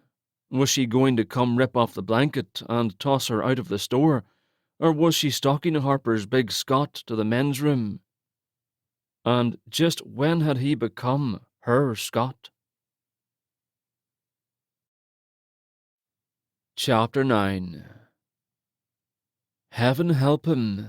What could he tell the lass? He'd survived 2 shots to his torso without a scratch to show for them, without a drop of blood spilt. Thankfully for the moment, her relief at finding him whole distracted her from the fact she'd witnessed the gun firing, had seen him fall to one knee the first time, and be knocked to the back of the elevator the second. It wouldn't be long before she considered it more closely and would press him for an explanation. Bulletproof. A chill ran down his spine, and he couldn't help wish that he'd been that invincible during the battle at Culloden. How much might have changed if they'd had a Muir Witch or 2 burning fires and making bargains on the Stuarts' behalf. The comforting heat of the water pouring over his hands brought his attention back from what might have been. From the commercials he'd seen, he'd learned disgusting things about germs and was determined to keep them from his newly animated body. Warmth was no longer just a pleasant memory, it was something fresh and new that after a minute reached the bones of his hands and warmed the blood pumping through his arms. Blood that had found no means of escape out his back, where a bullet had definitely entered. A miracle not to be believed. Being shot at Culloden had been painful, aye, but this time, when both bullets had caught him, the hurt had been more akin to the memory of pain than pain itself, and he well knew the memory of pain. Though it rarely made a man cry out, it was enough to make him stir from his grave. He was determined to question Sonny about it when next they met. He hadn't expected to be brought back to life in truth, but once alive, he'd never imagined he might be indestructible as well. He dared not take his time in the lavatory, in spite of the temptation to dally, but he wondered as he toyed with the paper towel machine what the witch was thinking sending him to this city, entwining his fate with the lovely lass. Had Sonny known of Harper and her pursuers? Or had she simply expected the modern city to be ripe with danger? So many questions to ask. He only hoped he would have time to ask them.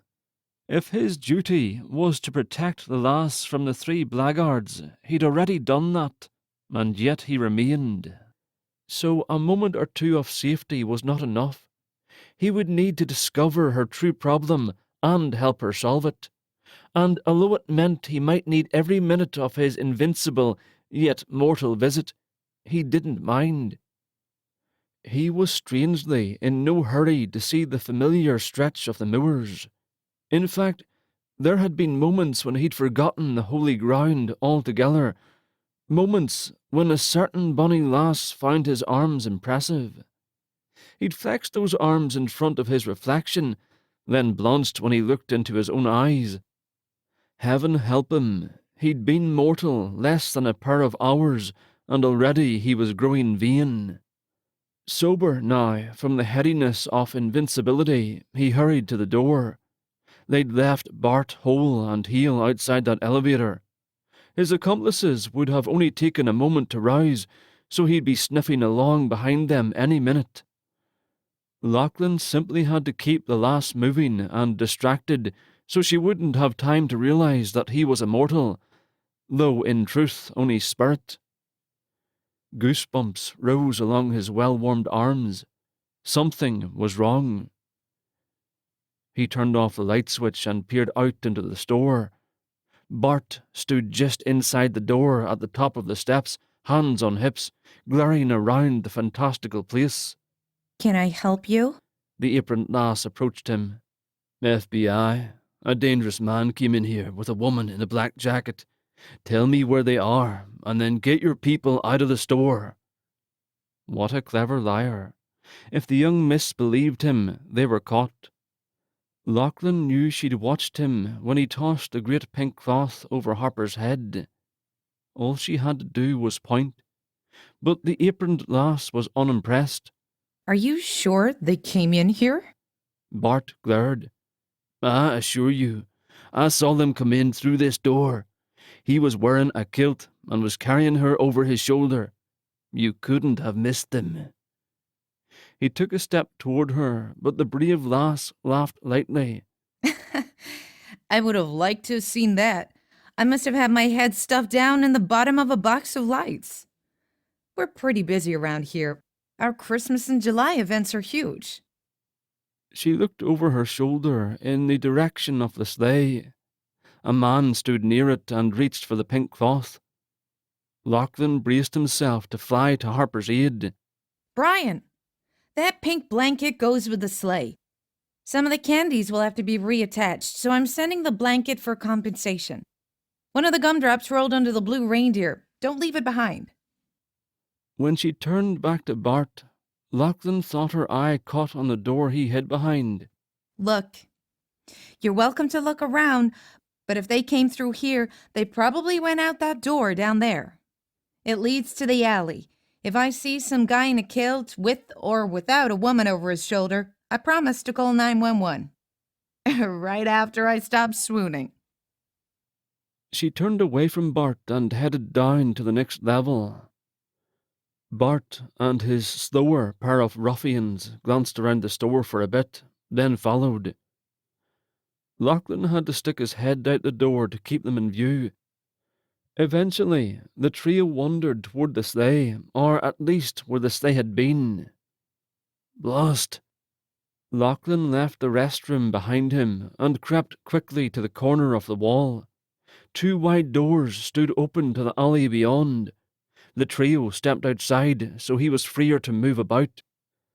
He hurried to the open doors, but stayed just inside, his colourful plaid hidden for the most part by a slender box a full foot taller than he was.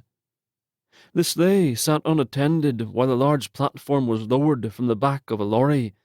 The brightly coloured decorations sparkled in the sunlight, colours that had never been so impressive without mortal eyes. What a truly sad place he had chosen to spend the last 270 years. The apron lass argued with Brian, the tall, black-haired fellow who kept gesturing back to the blanket. The soft pink fabric hadn't moved an inch since Lachlan had tossed it over Harper's head.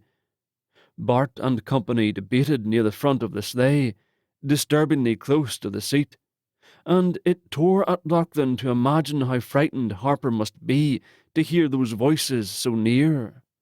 Brian reached once again for the blanket and yanked it off Harper, stopping Lachlan's newly revived heart. But the man took no notice of the lass cowering in the seat. Lachlan couldn't breathe. If she made the merest sound, Bart would need only reach out to place his hand on her head. The troublesome fellow found a tag on the blanket and held it up for the aproned lass to read. Then he tossed it at her. He turned back toward the sleigh and froze. Bart glanced at Brian, then over his shoulder at the window, before motioning for one of his men to precede him further down the alley. But Lachlan's relief was short-lived when Bart waved the second man back to the doors. He had to run full out to make it around a wall before the henchman re-entered. It seemed an eternity before the man finally gave up searching and went back to the alley. A second eternity passed, while Lachlan waited for the man to disappear altogether, but by then the sleigh was loaded. He had no need to wonder if his Harper was still on board, for she stood just inside the box of the lorry as it began to move. Lachlan hurried to help her down, but she looked at his raised arms and shook her head. Her face was streaked with tears. "She needs me. Why does she not jump?" Go home, Lachlan. I won't watch you die for me. He hurried to keep pace, glad the vehicle was moving in the opposite direction of Bart and his fools. "You need me, sweetin'. I'll not leave ye until you're safe." How he hated to say the last three words. She shook her head, and the door began to lower. Only then did he realize the lass held the rope in her hand. She truly meant to shut him out. With a determination he summoned only for those nights when he and the lads reenacted the Battle of Culloden, he focused all his concentration on leaping into the truck. But just then the truck turned and thundered out into the road. Lachlan increased his speed, but so did the vehicle, and inch by inch the distance between himself and his lass increased. There was no time left to leap. His only hope was a thin metal handle just above the floor, but the door was falling fast. He had to hurry. He stretched and touched the handle with his fingertips, but the gap widened again. Harper disappeared behind the falling door. "Faster!" The edge of the door jerked to a stop, with still a foot and a half left to fall. The lass raised it a foot to force it down, but he couldn't let her succeed. She needed him, whether she admitted it or not. When the driver let off the accelerator to change gears, Lachlan recognized his last chance. He surged forward, praying for God to give him but a fair chance, and got close enough to wrap his fingers around the thin handle. He then pulled himself near enough to get a sure hold with his entire hand. He swung his legs out to the side, then up toward the floor, but there was no time to rejoice when he landed on the edge of the bed. No time to solidify his hold. He had to let go again and hope his momentum could get him beyond the door before it slammed shut. He dropped his shoulder and rolled with all his might.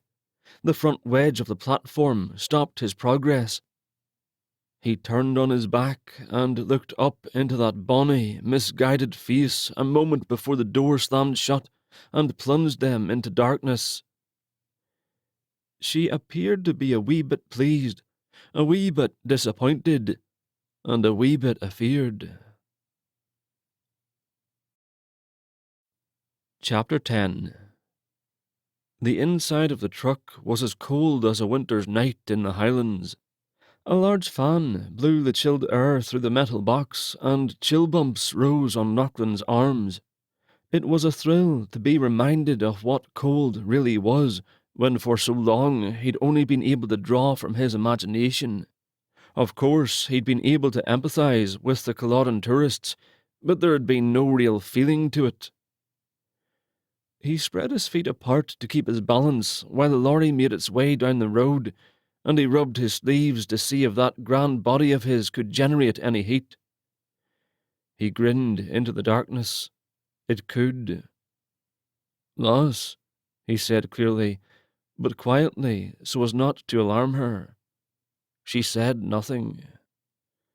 He moved toward her, careful to keep his balance, sensing where she stood by the flow of the chilled air circulating them.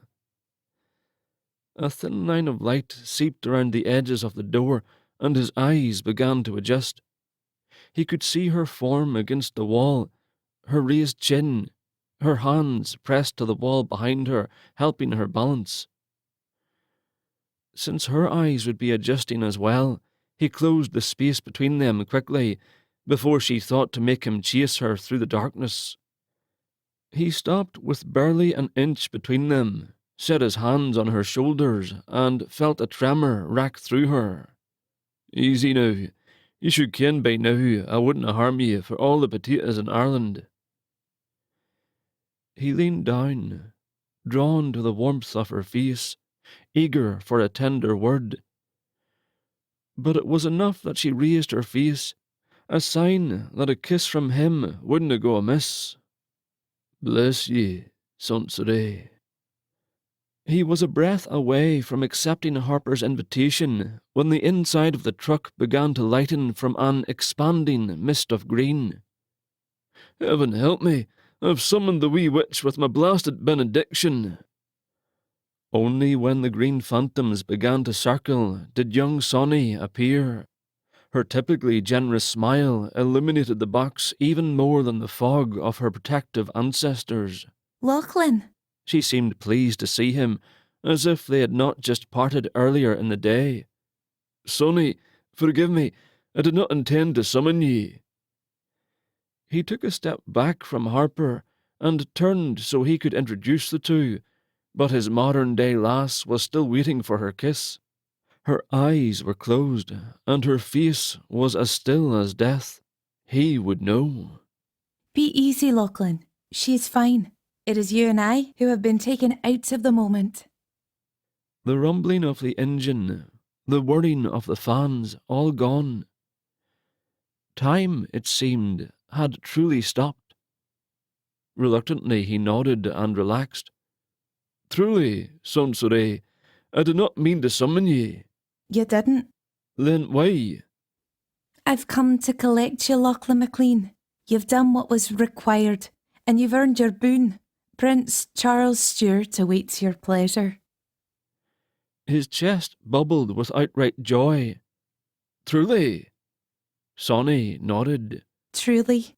After 270 years, he was about to have peace restored to him. The bitterness and frustration of the prince's betrayal were soon to be removed from his breast. Finally. Oh, finally. He took a deep breath of chilled air that proved he was still as yet a living man. He glanced at Harper's waiting lips, then back at Sonny. The witch's attention was on the lass as well. She's lovely, she said. He took advantage of the excuse to look his fill. Aye, she is, and braver than you would ever guess. She tried to keep me away, as a matter of fact. Yes, I know. Very brave. Sonny sighed and turned her attention back to him. So, are you ready? Would you prefer I allowed you that kiss before we go? Seems as though Harper thinks you've earned it. The lass's lips still waited. And then we simply go. Aye, but dinna fash. She will remember little, not more than a dream. If he set aside the fact he didn't necessarily wish to be forgotten, it seemed wrong to leave her as she was. She's still in grave danger, Sonny. The witch's brows rose. Oh, aye, but she's a resourceful lass, and moving away from the danger even as we speak. I wouldn't be worried about her. Not worry about her. Sonny, please. I've not had a whole day yet. Can you not give me 2? I'm certain I can see her safe, in truth, if I'm given the time, and I'm not asking for more than ye promised. Sonny shook her head, and the action was like a fist to his guts. Nay, Lachlan. I said you'd be given enough time for a brave deed, and you've had that, and more. I might have come for you just after you tried to pull the wee lassie from the train tracks, aye? Gazing at Harper caused him pain then, but he couldn't look away. So I was never meant to save her. What? Sonny shook her head. No, my friend, just a brave deed, and for no one in particular. The disappointment he felt surprised him.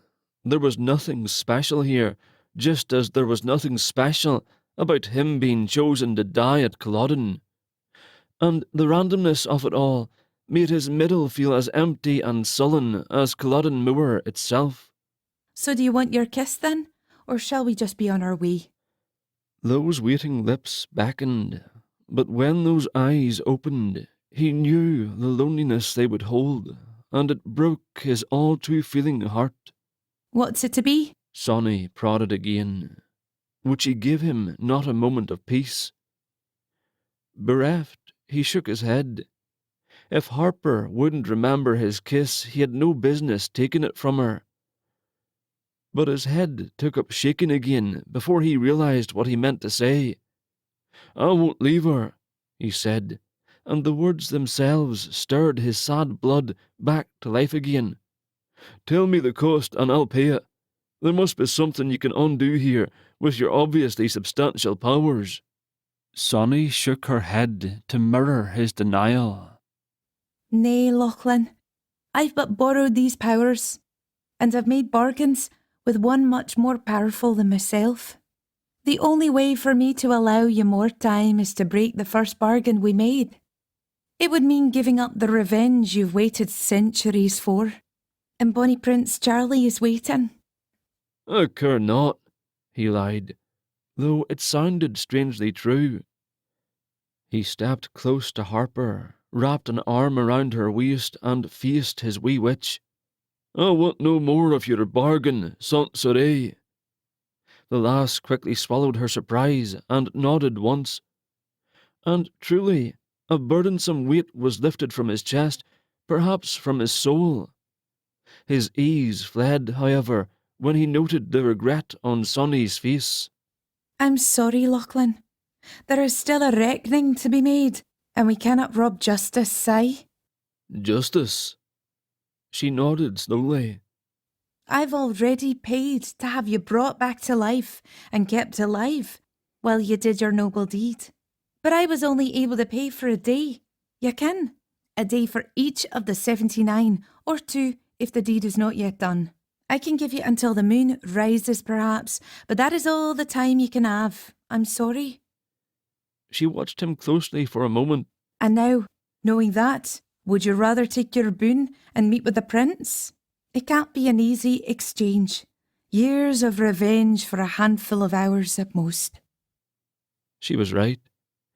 It was a hard exchange to make, but he wouldn't take back the weight he'd just lost from his chest when he surrendered his need for revenge on the prince, and he would not be haunted by the sight of his brave lass standing with her eyes closed, waiting for a kiss that never came.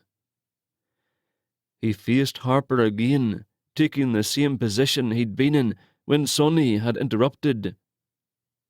Over his shoulder, he said, I'll see you this evening, then. Sonny's gasp of surprise pleased him, but he was even more pleased when the green glow of her mist left him in peace with his sweet lass. The rumble beneath his feet resumed.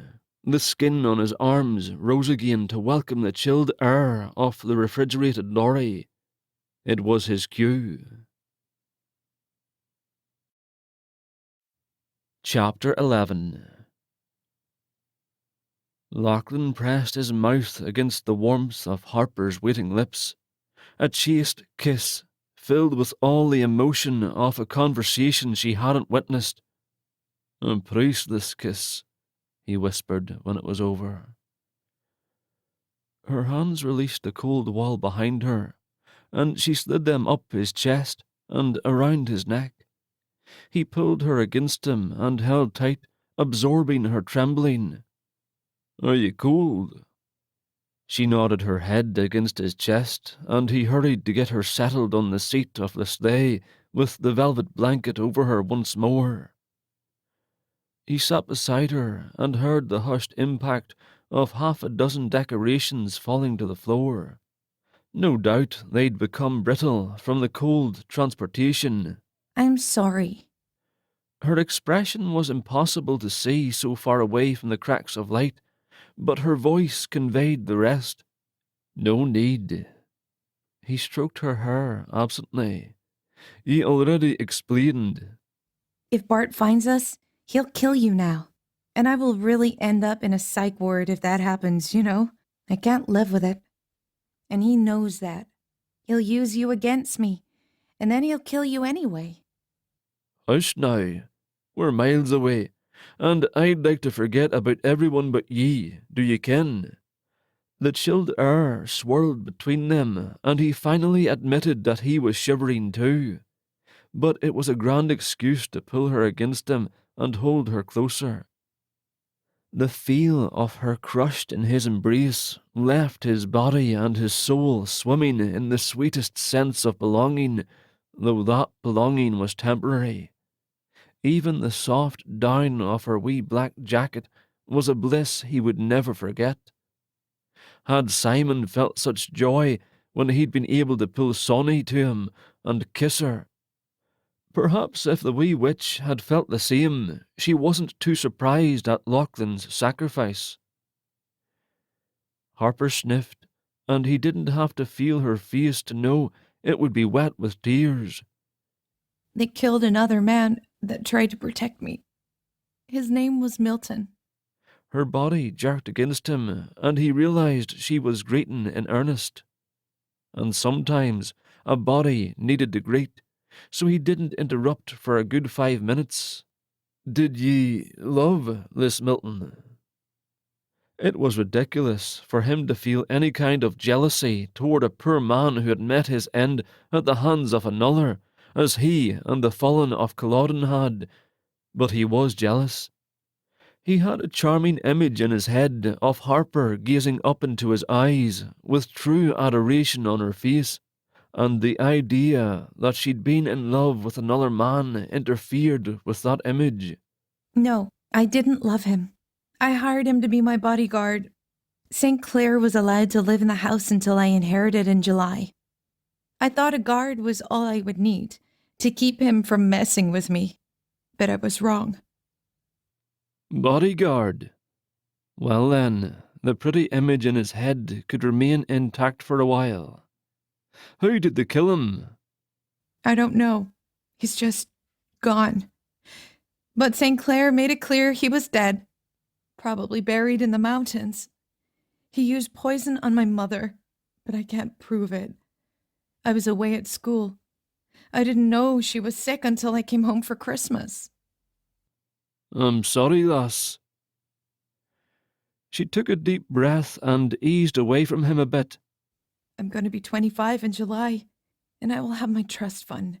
So St. Clair needs control of me before the money gets away. Everything he's tried has failed so far, including having me committed to a mental hospital where he can control me with medication. He has my signature on a document that surely leaves my estate to him if I die, but I have to live long enough to inherit first.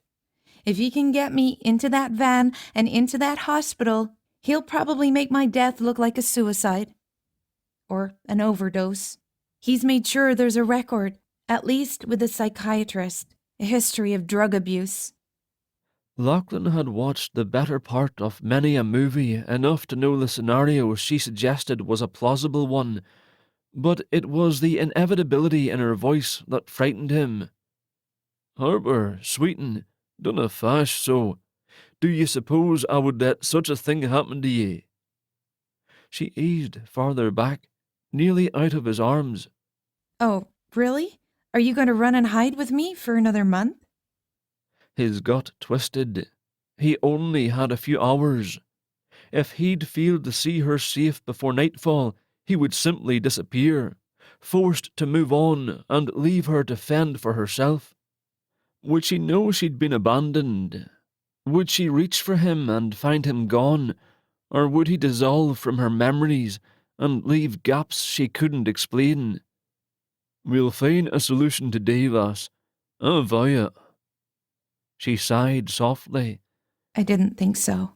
When she pressed her back against the seat again, she left a great deal of cold space between them. Apparently her ire was enough to warm her. While he tried to devise a plan, they sat in silence except for the sound of the fan blowing the cold air about.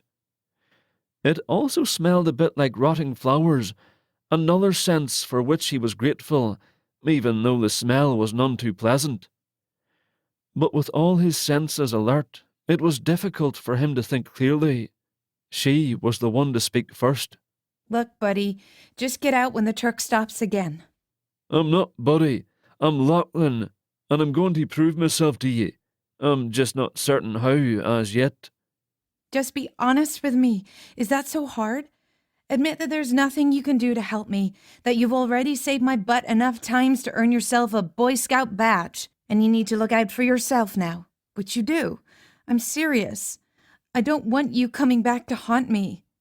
And I'll be able to figure something out just fine on my own, and I'll live a good long time, so you'd really regret the whole haunting thing. Haunting? Of course. He was so excited he had to force himself to stay seated. "That's why I can stay with ye until July. Sorry? I'll hunt ye." The lass was as silent as the clanstones on the Moor. He couldn't resist reaching out for her to make sure she hadn't disappeared on him. She tried to avoid his grasp, but he got a hold on her shoulders and forced her to face him, even though they couldn't see each other that well. "Harper," he began, but couldn't think of how to continue. Lachlan. The hairs on the back of his head tingled at the sound of his name on her lips, but he didn't have the luxury to ask her to repeat herself. "Harper, my name is Lachlan McLean, of the clan McLean." What is this, a Highlander sequel? "Nay, lass, that's MacLeod." He wished he didn't know to what she was referring, but he did. "I fought on the field of Culloden on April 16th, in the year of our Lord, 1746, and I died there." She tried to wiggle free, but he held tight to her shoulders. Oh my gosh, you're a Highlander nut just like St. Clair. What will you tell me next, that you can't be killed? The choked silence was telling. He could easily imagine the look on her face. She slammed up against him and wrapped her arms around him. While he enjoyed the contact, he wondered at the way her hands dug beneath his plaid at his back. Then he realized she was looking for the gunshot wound that had never been. He pushed her arms wider, then took a hold of them, keeping them still. "Harper, please." Don't you dare! She jerked her shoulders and backed away, though she remained inside the sleigh. The lorry made a sharp turn just then, but he didn't reach out to her. There was enough she needed to deal with, without worrying where he was touching her. "I didn't intend to tell you I was a ghostie brought back to life, though temporarily invincible. It would be much easier if the witch were here to explain, but I pray I won't see her again for a long while." Swear to me that you're not working for St. Clair. Tell me Bart didn't have blanks in his gun. That you weren't willing to take a bullet for me because you knew about it. "The bullets were real enough. I felt them, though vaguely, but forgive me if I can't produce them at the moment for your inspection." He couldn't help the rise of his temper. The lass's thoughts had taken a bad turn, and he was more than a little disappointed she could suspect him of such a betrayal, though, to be fair, she would have to take his word on faith alone. It wasn't just the kilt. It was the whole Highlander package. What's he gonna do? Have you cut off my head when the farce is over? Her voice had risen with the sound of the engine as the vehicle sped up, likely entering the thoroughfare. But he believed she would have shouted at him anyway. Adrenaline is a hard thing to control when one believes they are facing an enemy. "I do not know our work for your stepfather," he said firmly. "What I told ye about myself is true. I fell at Culloden. I have haunted that place for 270 years, and now a witch has released me with a charge to perform some heroic deed.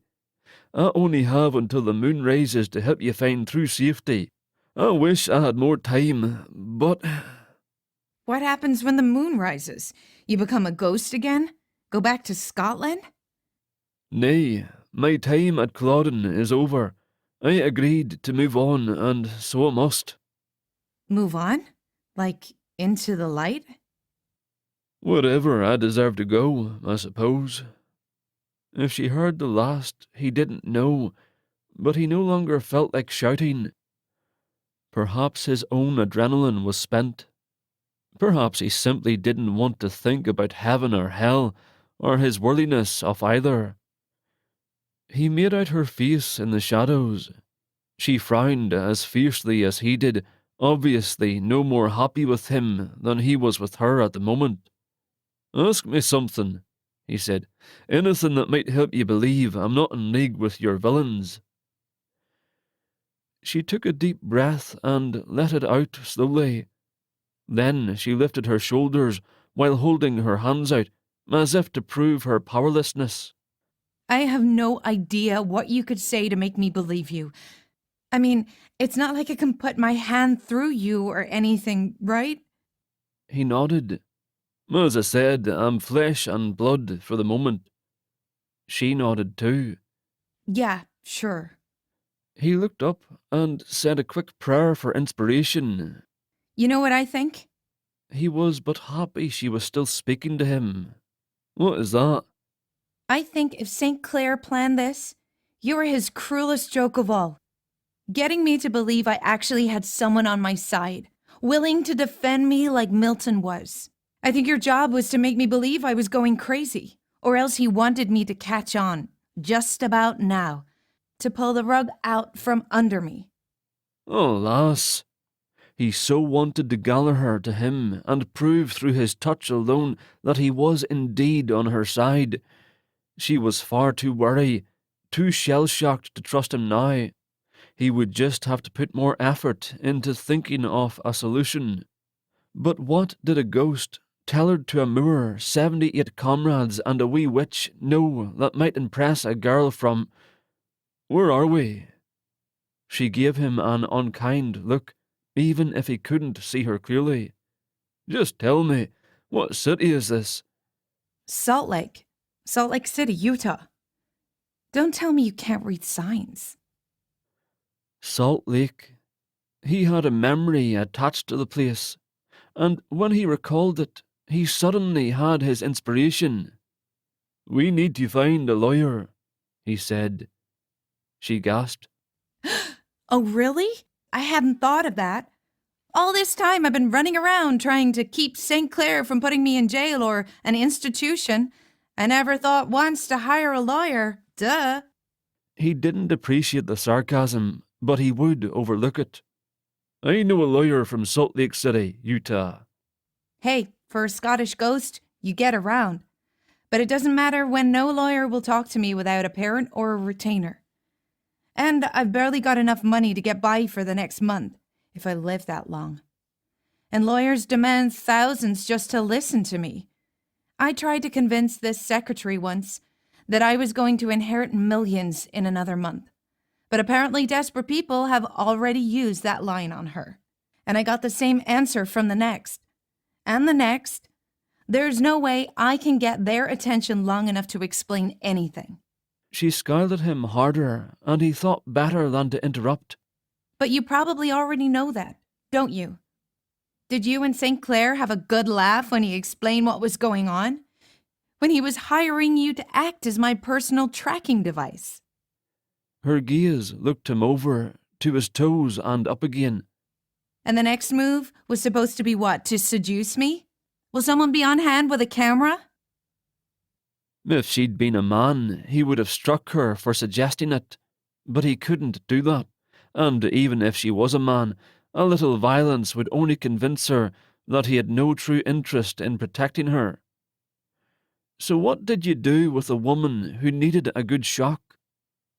Lachlan shrugged inwardly and convinced himself there was no real choice in the matter.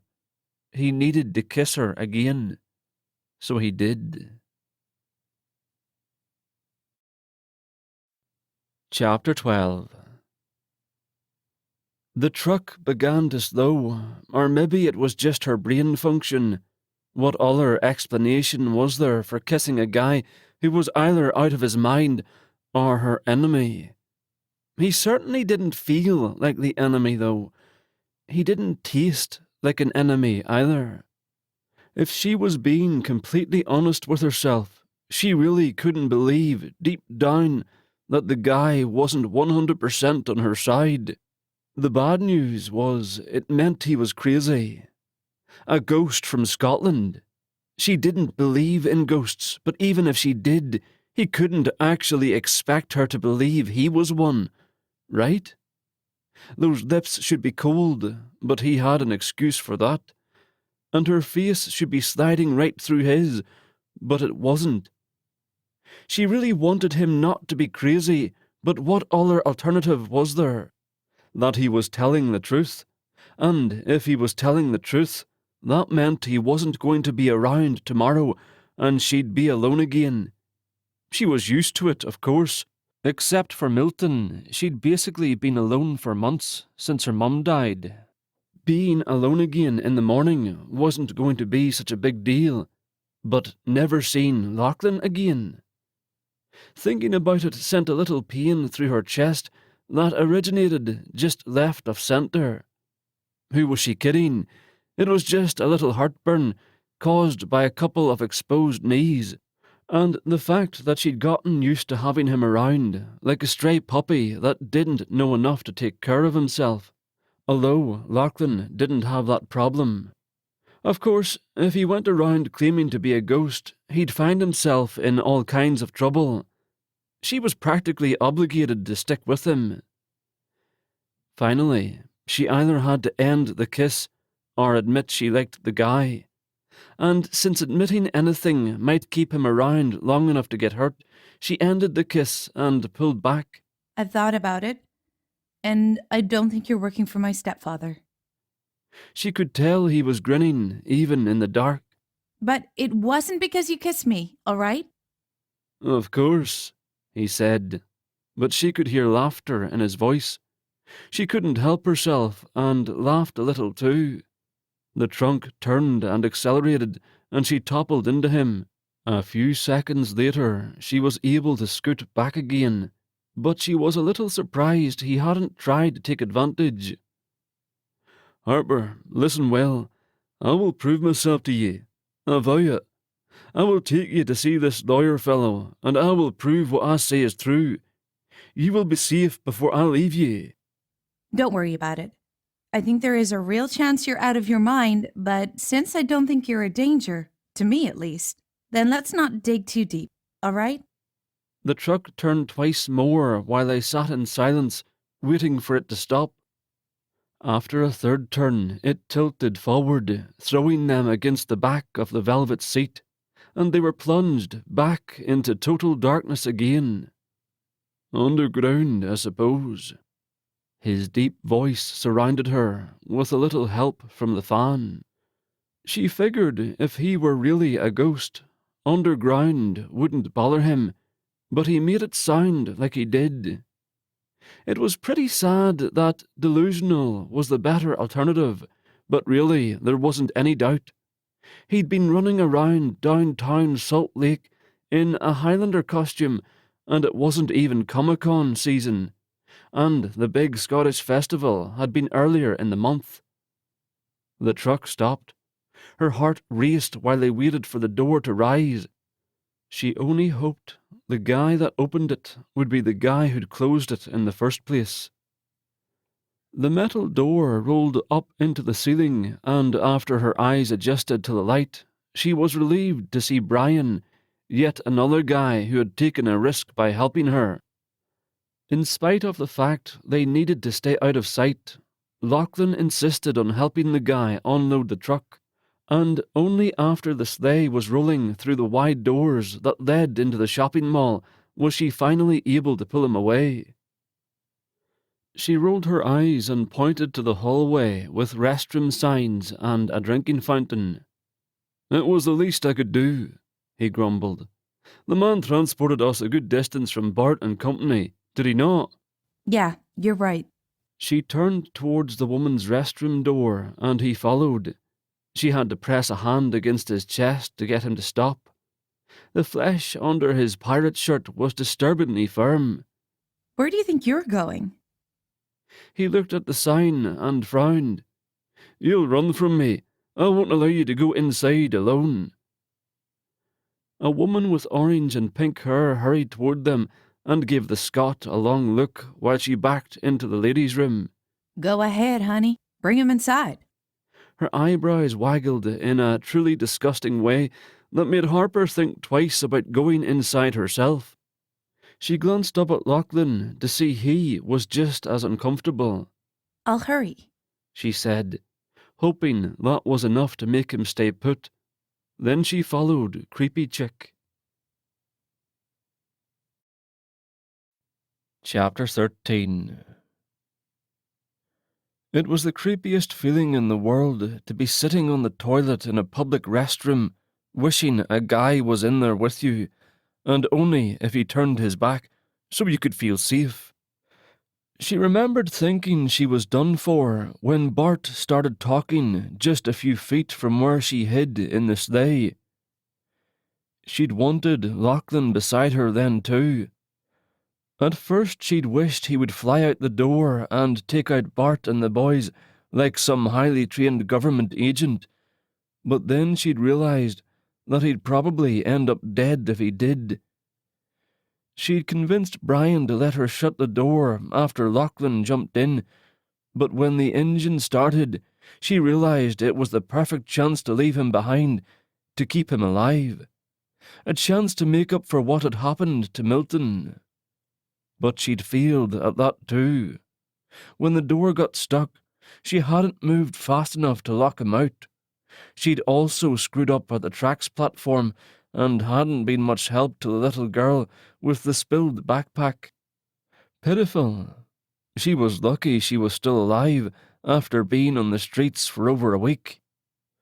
Since she was warm enough to think clearly again, she worried she might not be tough enough to do what was in Lachlan's best interest. Poor guy, delusional or not, he'd hitched his wagon to the wrong person.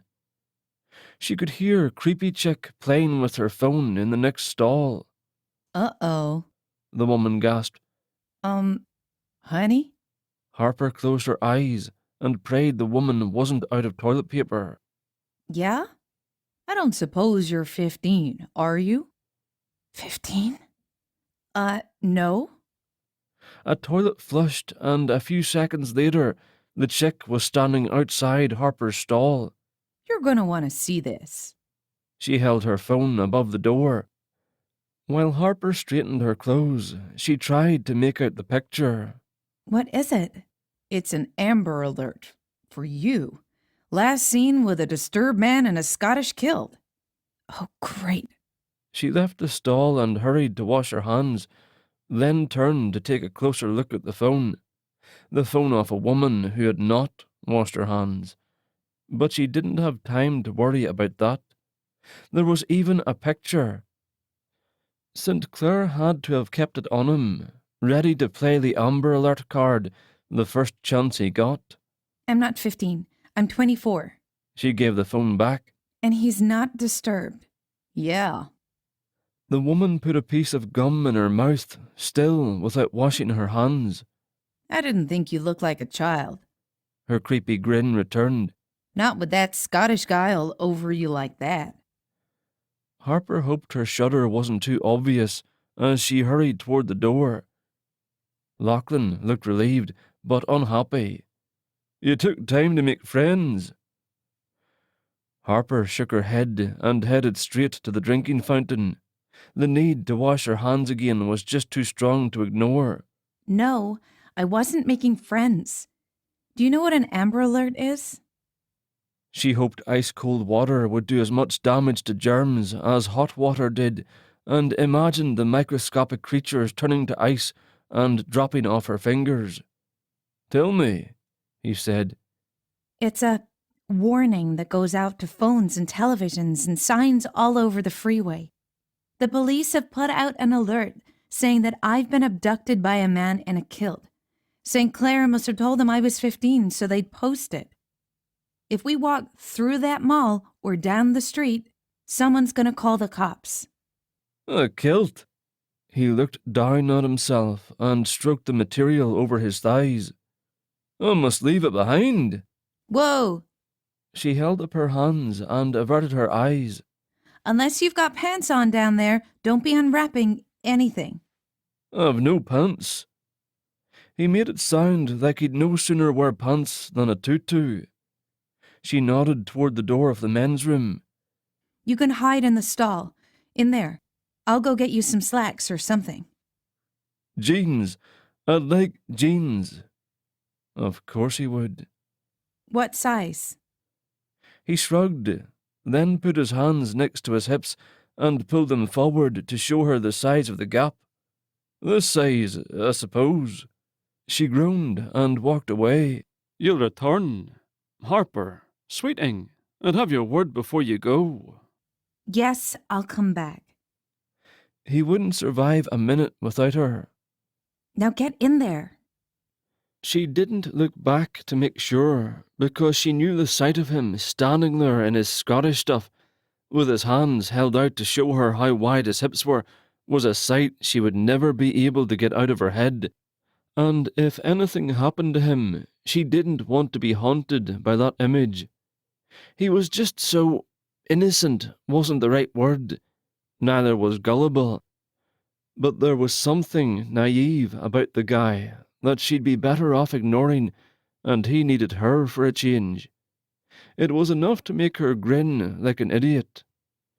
She pulled her scarf up around her head, and after a couple of twists, there was no way someone was going to confuse her with a picture of a 15-year-old on the news. She also tucked her black vest into the first trash can she came across, since it had been listed on the alert. Buying him a cheap pair of jeans, a t-shirt and a ball cap took almost half of her remaining money. The Broncos ball cap was pricey, but he couldn't be wearing his hair down around his shoulders, because even in regular clothes he would have a Highlander romance novel look about him. And that might prompt some jealous dude to call the cops just out of spite. There were plenty of Broncos fans in Utah. He'd blend right in. While she headed back to the hallway where she'd left him, she started thinking, What if I broke my promise and ditched him? Would he be safe then? no, the police would come for him thanks to the Amber Alert, and he'd only end up in a psych ward, maybe for good. She imagined them both sitting in an overly sanitized room, playing chess, while other patients wandered around, mumbling. It was disturbing how pleasant the idea seemed. A perfectly normal, gorgeous man stepped out of the restroom, wearing the clothes she'd bought. His boots worked just fine with the jeans and t-shirt, and he tied his hair behind his head, with what she didn't know. Lachlan? Is that you? He tipped his hat like an old-fashioned cowboy. Maybe you should call me John. She could have cried. Absolutely not. You just got your name back, remember? I'm not going to take it away from you again. His smile fell away, and he stepped close, then herded her back against the tiled wall. He swept off the hat, flared his nostrils, and kissed the daylights out of her until she got dizzy from a lack of oxygen. He pulled back and looked into her eyes. Thank you for that, my sweet Harper. For hearing my name on your tongue is something I shall always savour. Another kiss, a short one that left her feeling cheated, and they headed for the information desk. Again, she promised herself it wasn't the kiss that swayed her, but she decided she wasn't going to ditch him, even though he no longer matched the description of her abductor.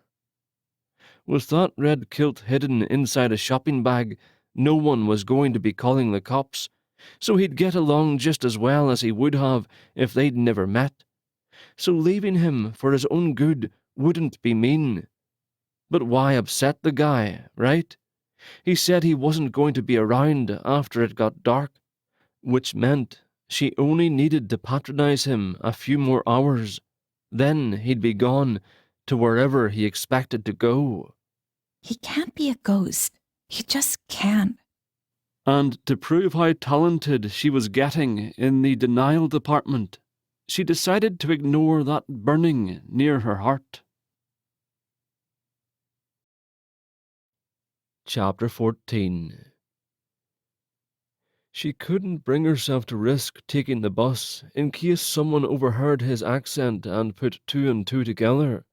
So, against her better judgment, they used a payphone and called a taxi. Thankfully, the driver was able to find the address for Ewan McFarland, attorney at law.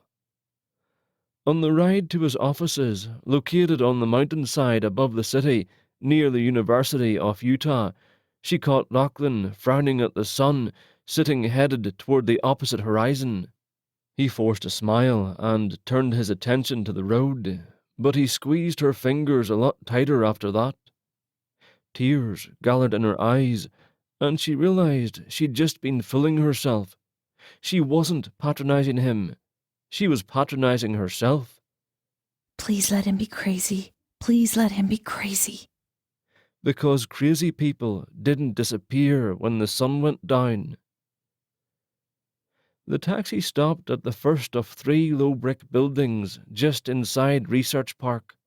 A police car was backed into the outside row of the lot, empty.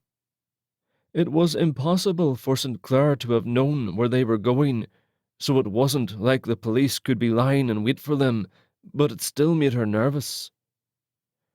She handed over the fare and a tip, even though she didn't know how she'd eat for the next month. Then she let Lachlan lead her into the building.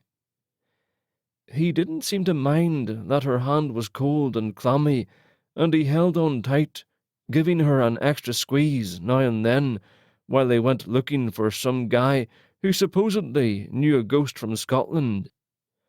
It was hard to hold out hope.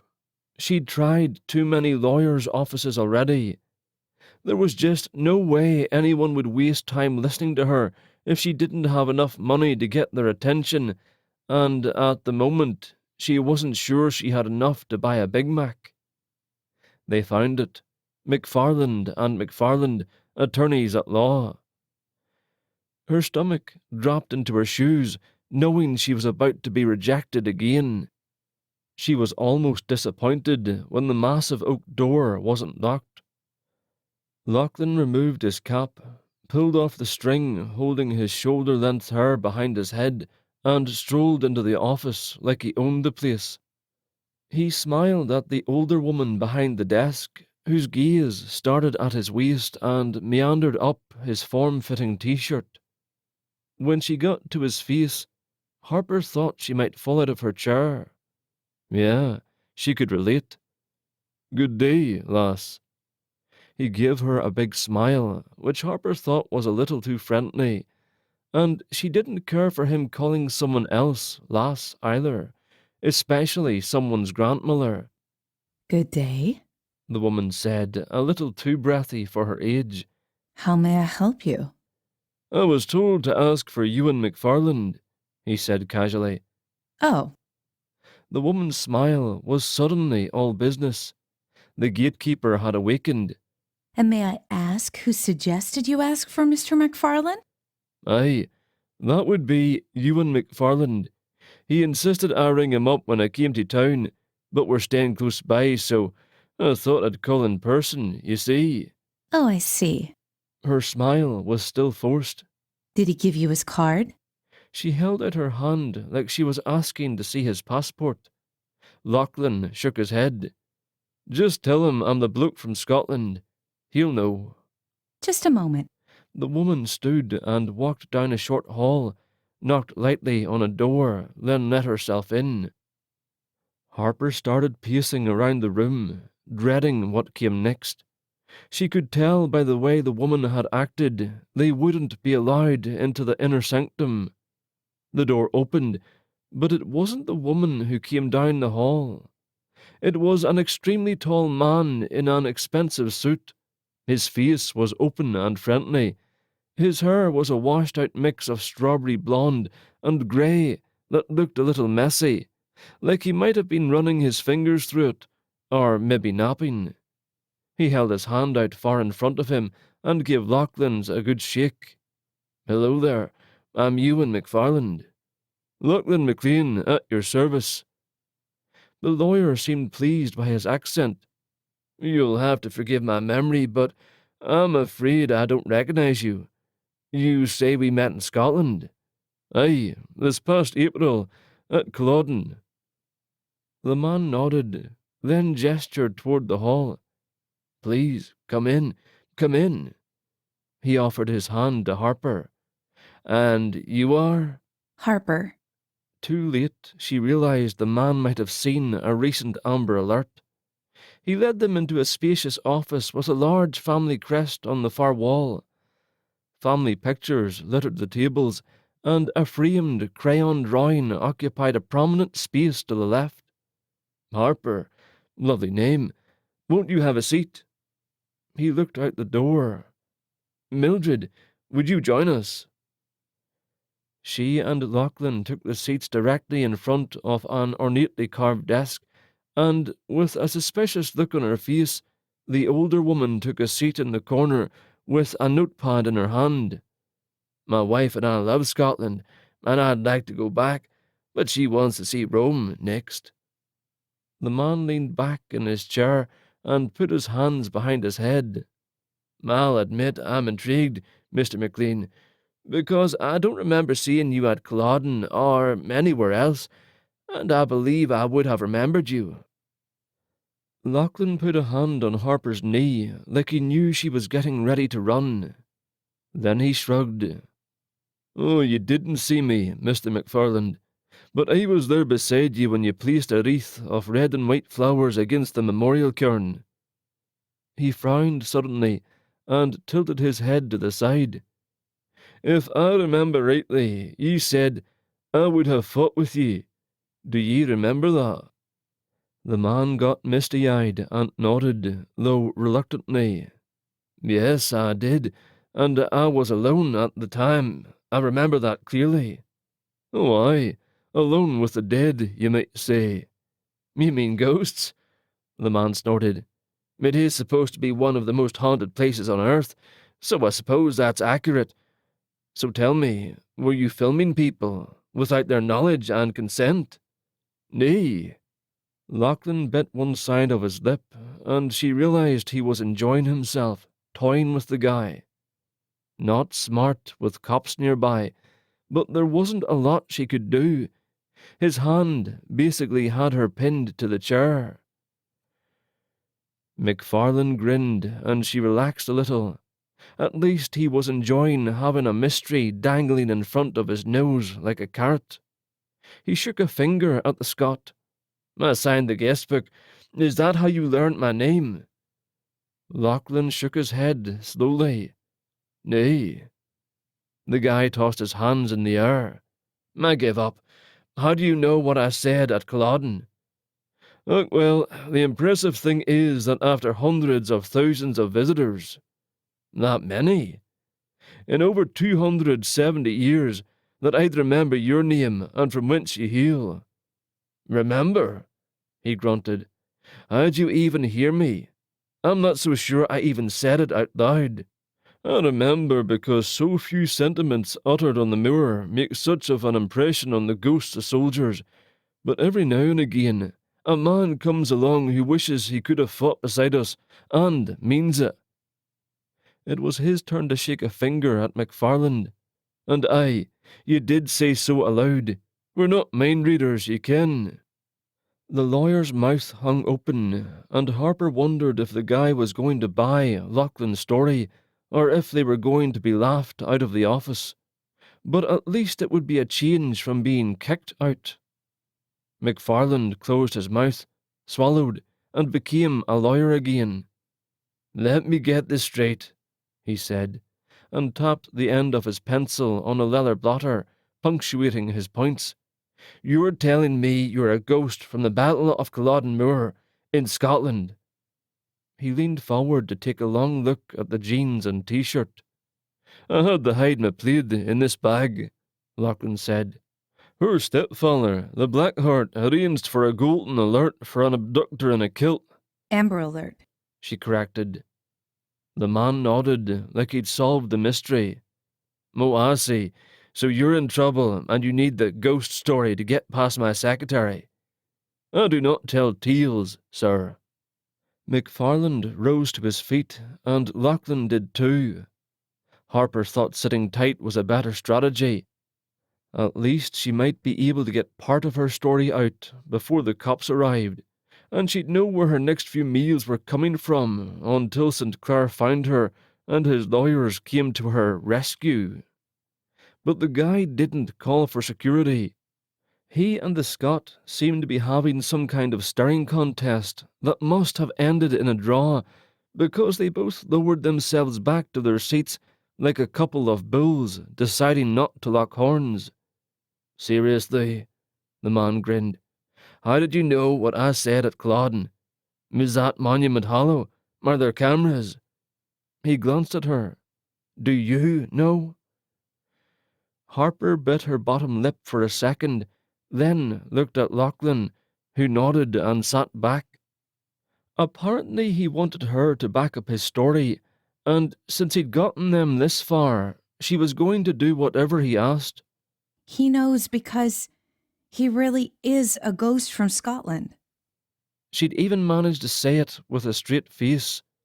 The man rolled his eyes, but didn't stop smiling. I don't suppose you'd like to walk through that wall to prove it? He pointed at the wall next to his secretary. She rolled her eyes and scribbled away. Lachlan squeezed his own arm. I'm afraid I'm temporarily mortal. McFarland took a deep breath and studied his desktop for a minute, then nodded. Okay. Well, you were clever enough to get in here, so I'll give you 5 minutes. That's all I've got to spare today. He checked his watch, then hit a timer on his desk. It started at 5 minutes and counted down. Apparently he gave a lot of people a 5-minute time limit.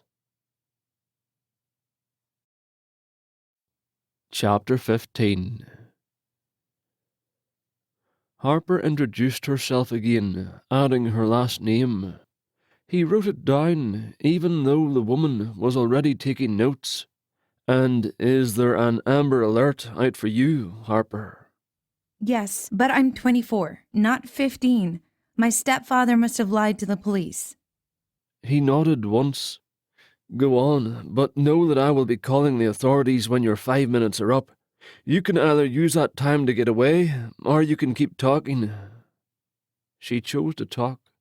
It might be the last time she could be heard without someone shutting her up. My mother married this creep 2.5 years ago. She was rich. He was younger than her. I believe he started poisoning her soon after that. She was seriously ill by Christmas. He would take her to doctors. At home he would talk about cancer even though they never found any. She kept getting worse.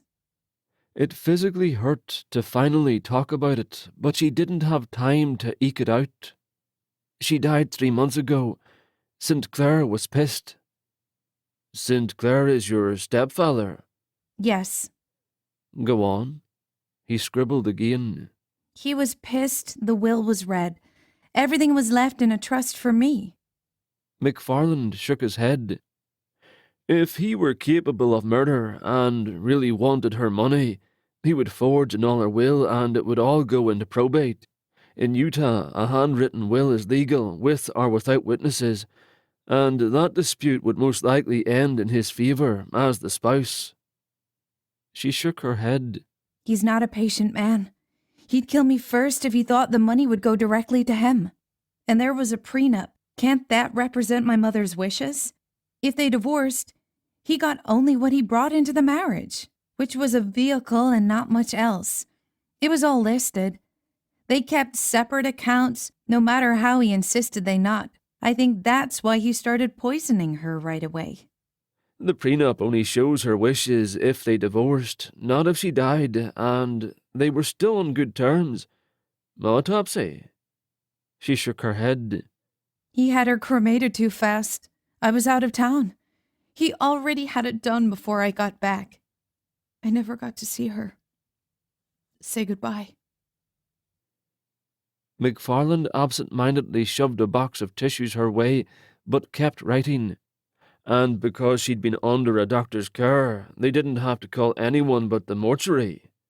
She nodded. That's what he said. He set his pencil down and looked at her, deadly serious. And why are you here? You want a probate lawyer. That's not me. His smile returned. But I guess a ghost from 18th century Scotland wouldn't know there's a difference between lawyers. Harper glanced nervously at the time and thought she'd better hurry and tell him the important part. St. Clair is trying to have me committed to get control of my trust fund. He's got a quack all lined up to claim I'm certifiable. Once he has my money in his pocket, he plans to kill me, make it look like an overdose. I heard him telling one of his goons. Hearsay. Lachlan got to his feet. The lawyer gestured for him to sit back down. I assume you're interested in my professional opinion.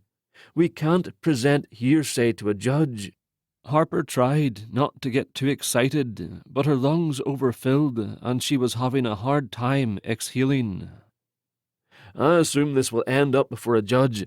Just being honest here. Probate court is a bitch. That's why I don't practice probate law. He looked pointedly at Lachlan.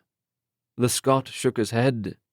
A judge will never hear of it if I cannot keep the lass safe until she turns 21 next month. Next month? McFarland pushed the notepad away and sent the pencil rolling after it. If all you have to do is wait a month before you can access the money yourself, then do it. No lawyer fees that way. Just stay with a friend. You don't understand, Harper said, trying to keep the whine out of her voice. They've already killed my bodyguard. I got away, but today they found me again and tried to get me into a van. But this guy stopped them. We've been shot at twice, and now there's an Amber Alert, so they can get me separated from... She nodded at Lachlan, not knowing what to call him. A few kisses didn't make him her boyfriend or anything. Not after knowing him for only a few hours. And she wasn't about to call him her bodyguard in case the title was unlucky.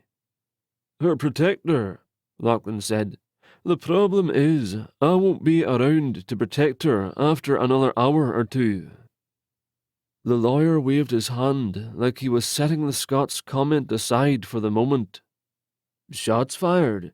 Was that near 7th East and 4th South? It was. And we were at the library when they tried to force me into the van. The timer went off. The three of them started it. Finally, McFarland turned it off, but her ears still rang. He leaned forward, laced his fingers together, and exhaled. I'll need 15,000 for a retainer, but I will also put you in a safe place until... Nay! Lachlan flattened a hand against the top of the desk. No charging the lass, you and McFarland. The men stared at each other in silence for half a minute. Ye said it, at Culloden. I would have fought beside ye. Well, here's your chance. Fight beside me, and if it happens that I am called back... McFarland cocked his head. I don't understand what you're talking about. You can't still be trying to convince me you're a ghost. It seemed to tick him off that Lachlan was sticking with his story, but he'd stuck to it long enough already that Harper was starting to worry it was true. If I am called back, the Scot repeated, I'll have your vow that you'll see to the lass's safety, that you won't take lightly the threat of St. Clair and his men, that you'll make well and sure that the Black Heart never has the chance to harm her out of revenge, even after 'tis settled. My vow? The man snorted again. My vow. He waved both hands like he was being pestered by a fly. I'm afraid it just doesn't work like that, Mr. McLean. Lachlan didn't even look worried. Your ancestor, for whom you were named, was pleased with your pledge at Culloden. I'm certain he'd be pleased again to see you prove it yourself now. McFarland pointed an accusing finger at the Scot's head. You've been talking to my wife. Lachlan shrugged one of those t-shirt stretching shoulders. She's a lovely woman, but those heels of hers were hardly fit for the moors. Next time you come, she'll need warm boots, I think. But to answer the charge, no, I've not spoken with your wife. Then how do you know about the man I was named after? It's nowhere on the internet. McFarland was there at the cairn when ye placed a wreath in his honour. He heard ye as well. He truly couldn't have been more pleased. Look. Short man, hairless but for the great moustache that starts at one ear. Lachlan pointed a finger at his own ear in demonstration. Crosses beneath his nose and ends at the other. He was one of Lord Lewis Gordon's, a brave man who also bore the same birthmark on his backside. Did you know that? The man's head turned red, and his hand dropped to his thigh, but he stopped himself and set it back on the table. I'm sure there's some way of knowing that. You've done your research, but you've said nothing that proves you're a ghost. Now, maybe if you could walk through that wall. I'm afraid I find myself to be mortal at the moment.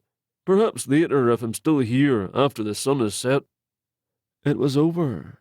She'd been distracted, watching the men go back and forth, and hadn't noticed that old familiar rain cloud rolling in.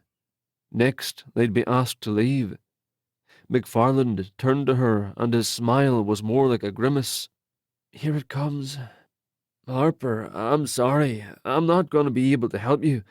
I can give you the name of a probate lawyer. Lachlan jumped to his feet, and the woman in the corner squeaked. He leaned slightly forward, and his fists opened and closed, like he was trying to control himself. McFarland lifted his chin and narrowed his eyes, but kept his butt in the chair. You must have proof. Fine, then. Though your great-grandsire would be more impressed if you showed a bit of faith, aye? He bent over and rested one hand on the desk, fingers spread. Then, with the other, he rolled the discarded pencil across the surface. But instead of stopping when it ran into his flattened hand, it rolled through it and out the other side. Harper wasn't aware she'd done anything at all until Lachlan hurried over to her, where she had apparently backed up against the office door.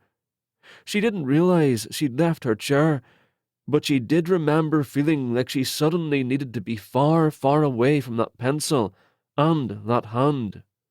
I'm sorry, lass. Forgive me. Strange things seem to be possible when emotions are high, but I didn't know that it would work. Look. He pinched his hand, then held it up to her. It feels real enough now, does it not? He wanted her to touch it. She shook her head. I believe you. His worried gaze flew back and forth as he searched deep into her eyes. Then he stepped quickly away, like he thought he might smell offensive or something. The devastated look on his face made her forget about anything but making it go away, so she stepped up to him and took a hold of his hands. I'm sorry. I was just freaked out is all. I'm fine now. I am. She wasn't, though. Not by a long shot. But she thought if she concentrated really hard, she could keep from shaking. He only looked a little relieved, still unsure. So you're a ghost. You've been trying to tell me that all day, right? I'm sorry I didn't believe you, but I didn't want it to be true, you know? He smiled then. You didn't? Of course not. Of course not. She was grateful when Mildred knocked her knobbly knuckles on the desk to get their attention. McFarland's jaw looked like it might be permanently unhinged. Could you do that again, sir? The woman said. It didn't work the second time, and the woman exchanged a look with her boss. The man shook his head rapidly. It was no magic trick, Millie. I was right here. He looked still as shocked as Harper felt. She just hid it better. Well, it's up to you, Ewan, Mildred said. but I'd waive your retainer. Chapter 16.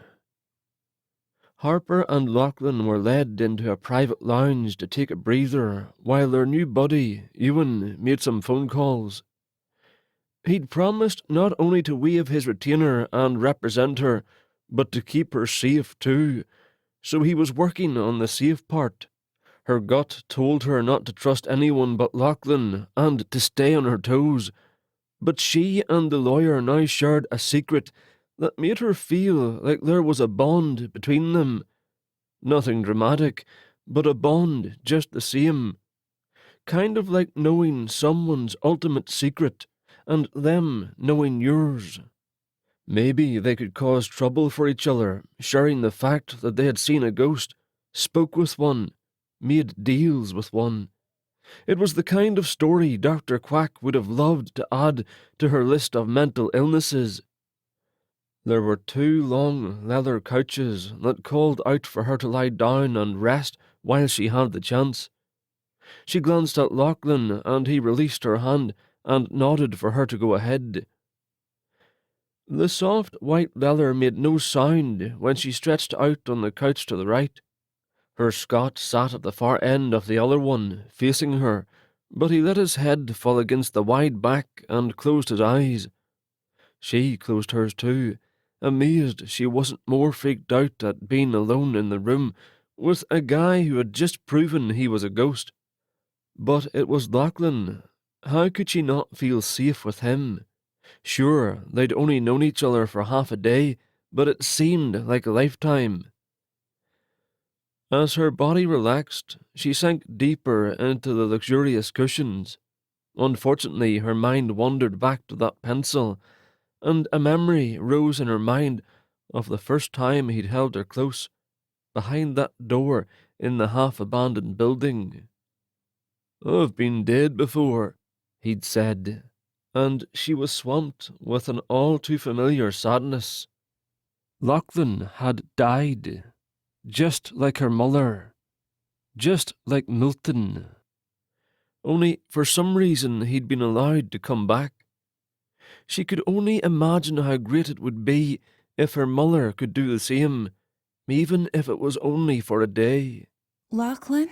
She opened her eyes and stared at the coffered ceiling that was much like the one in her mother's bedroom once upon a time. The light of the sunset coming through the panoramic windows made it glow orange. "Yes, sweeting." His voice was low and far too sexy for her own good. You're really a ghost then? Aye. Are you terribly disappointed? Disappointed? Yeah, she was. It was almost as if he'd just died, but she was allowed to talk to him a little longer. If she was smart, she'd put a little distance between them, so when he did go away, she wouldn't be devastated. But it was almost too late for that. He was the only good thing that had happened to her in 3 long, painful months, and it was possible he might be her last good memory ever. She decided to ignore the question, afraid her answers might ruin what time they had left together. Instead, she asked him how he died. "In battle, a bullet to the thigh stopped me. My bayonet finished me, as the enemy gave no quarter, took no prisoners. Surely you've heard of the great battle of Culloden Moor." Sorry. I don't know Scottish history.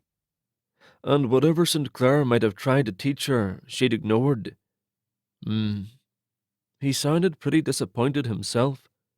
She looked over at him. I'm sorry. "Thank you, lass." He forced a smile.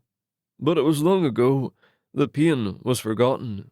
I remember you tried to tell me that you'd died before. "Ah, so you heard me." Yeah, but I thought that I couldn't have heard it right. She watched him for a few seconds, sitting all alone on that couch, and with so little time left. Her first move was to sit up. So, how did you get from Scotland to here? He narrowed his eyes a little, watching her. "I was sent by a witch." I didn't think there were real witches.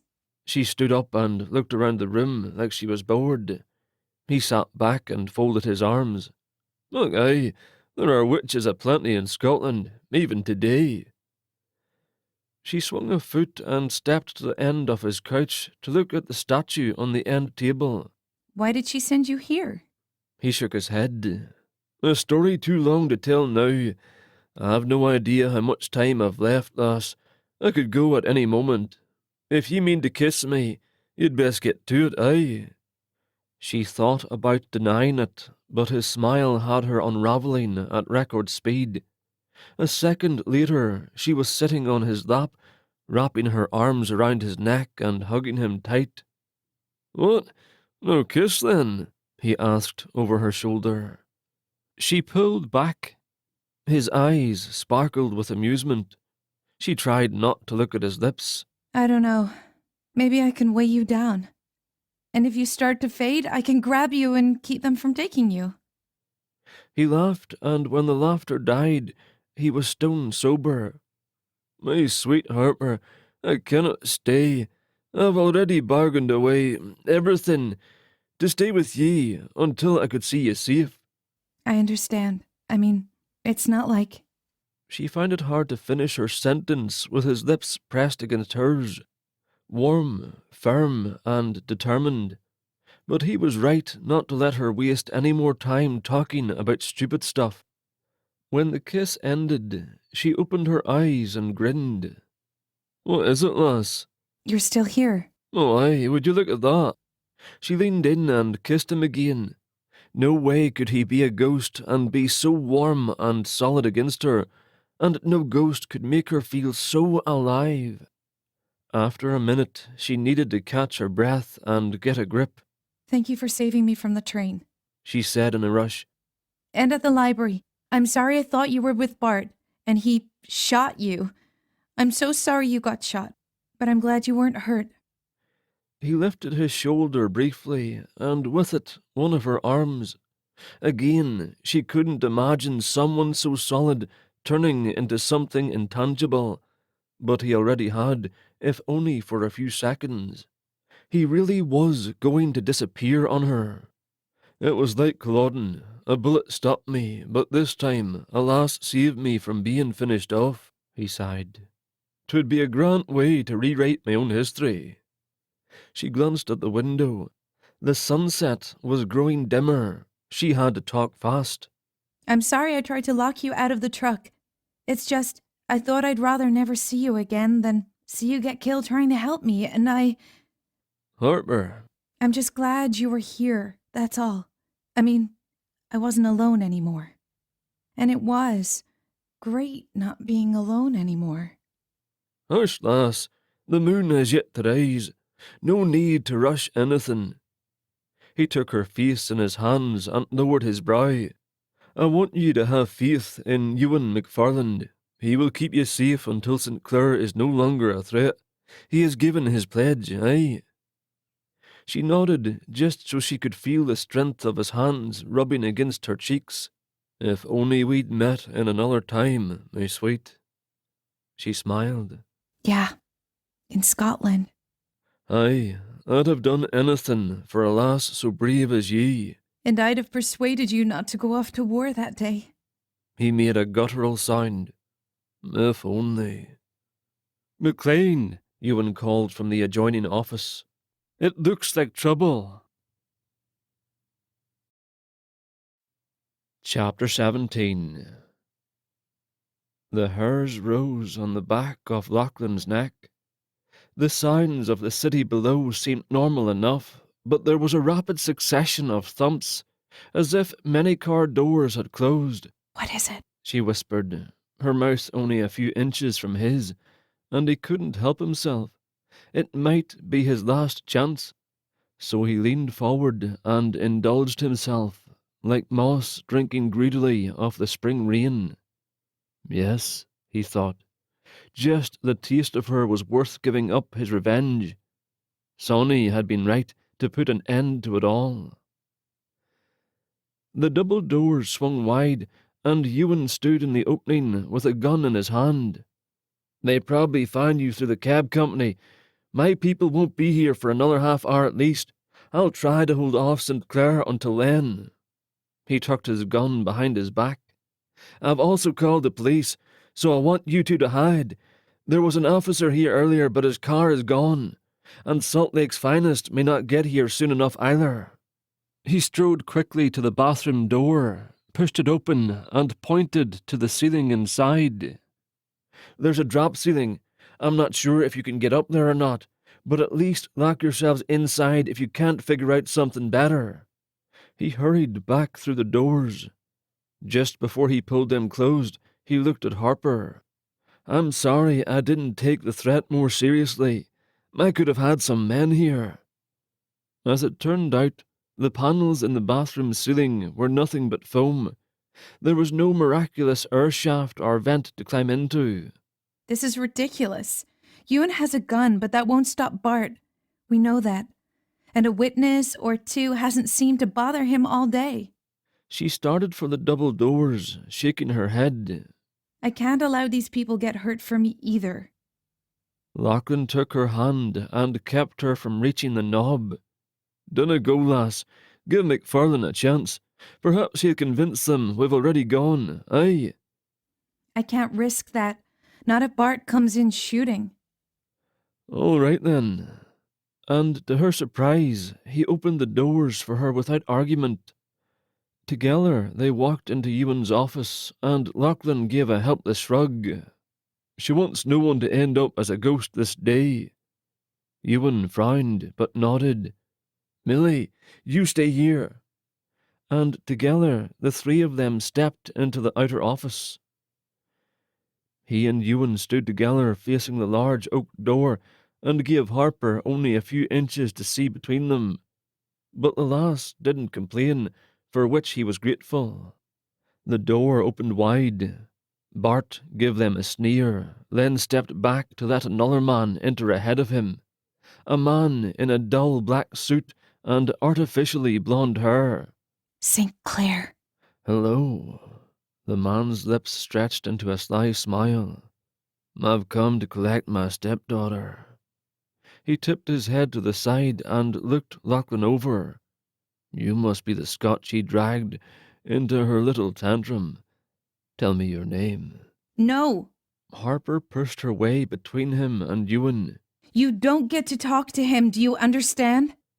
St. Clair's jaw flexed, and the look he gave the lass was pure loathing. You hold your tongue.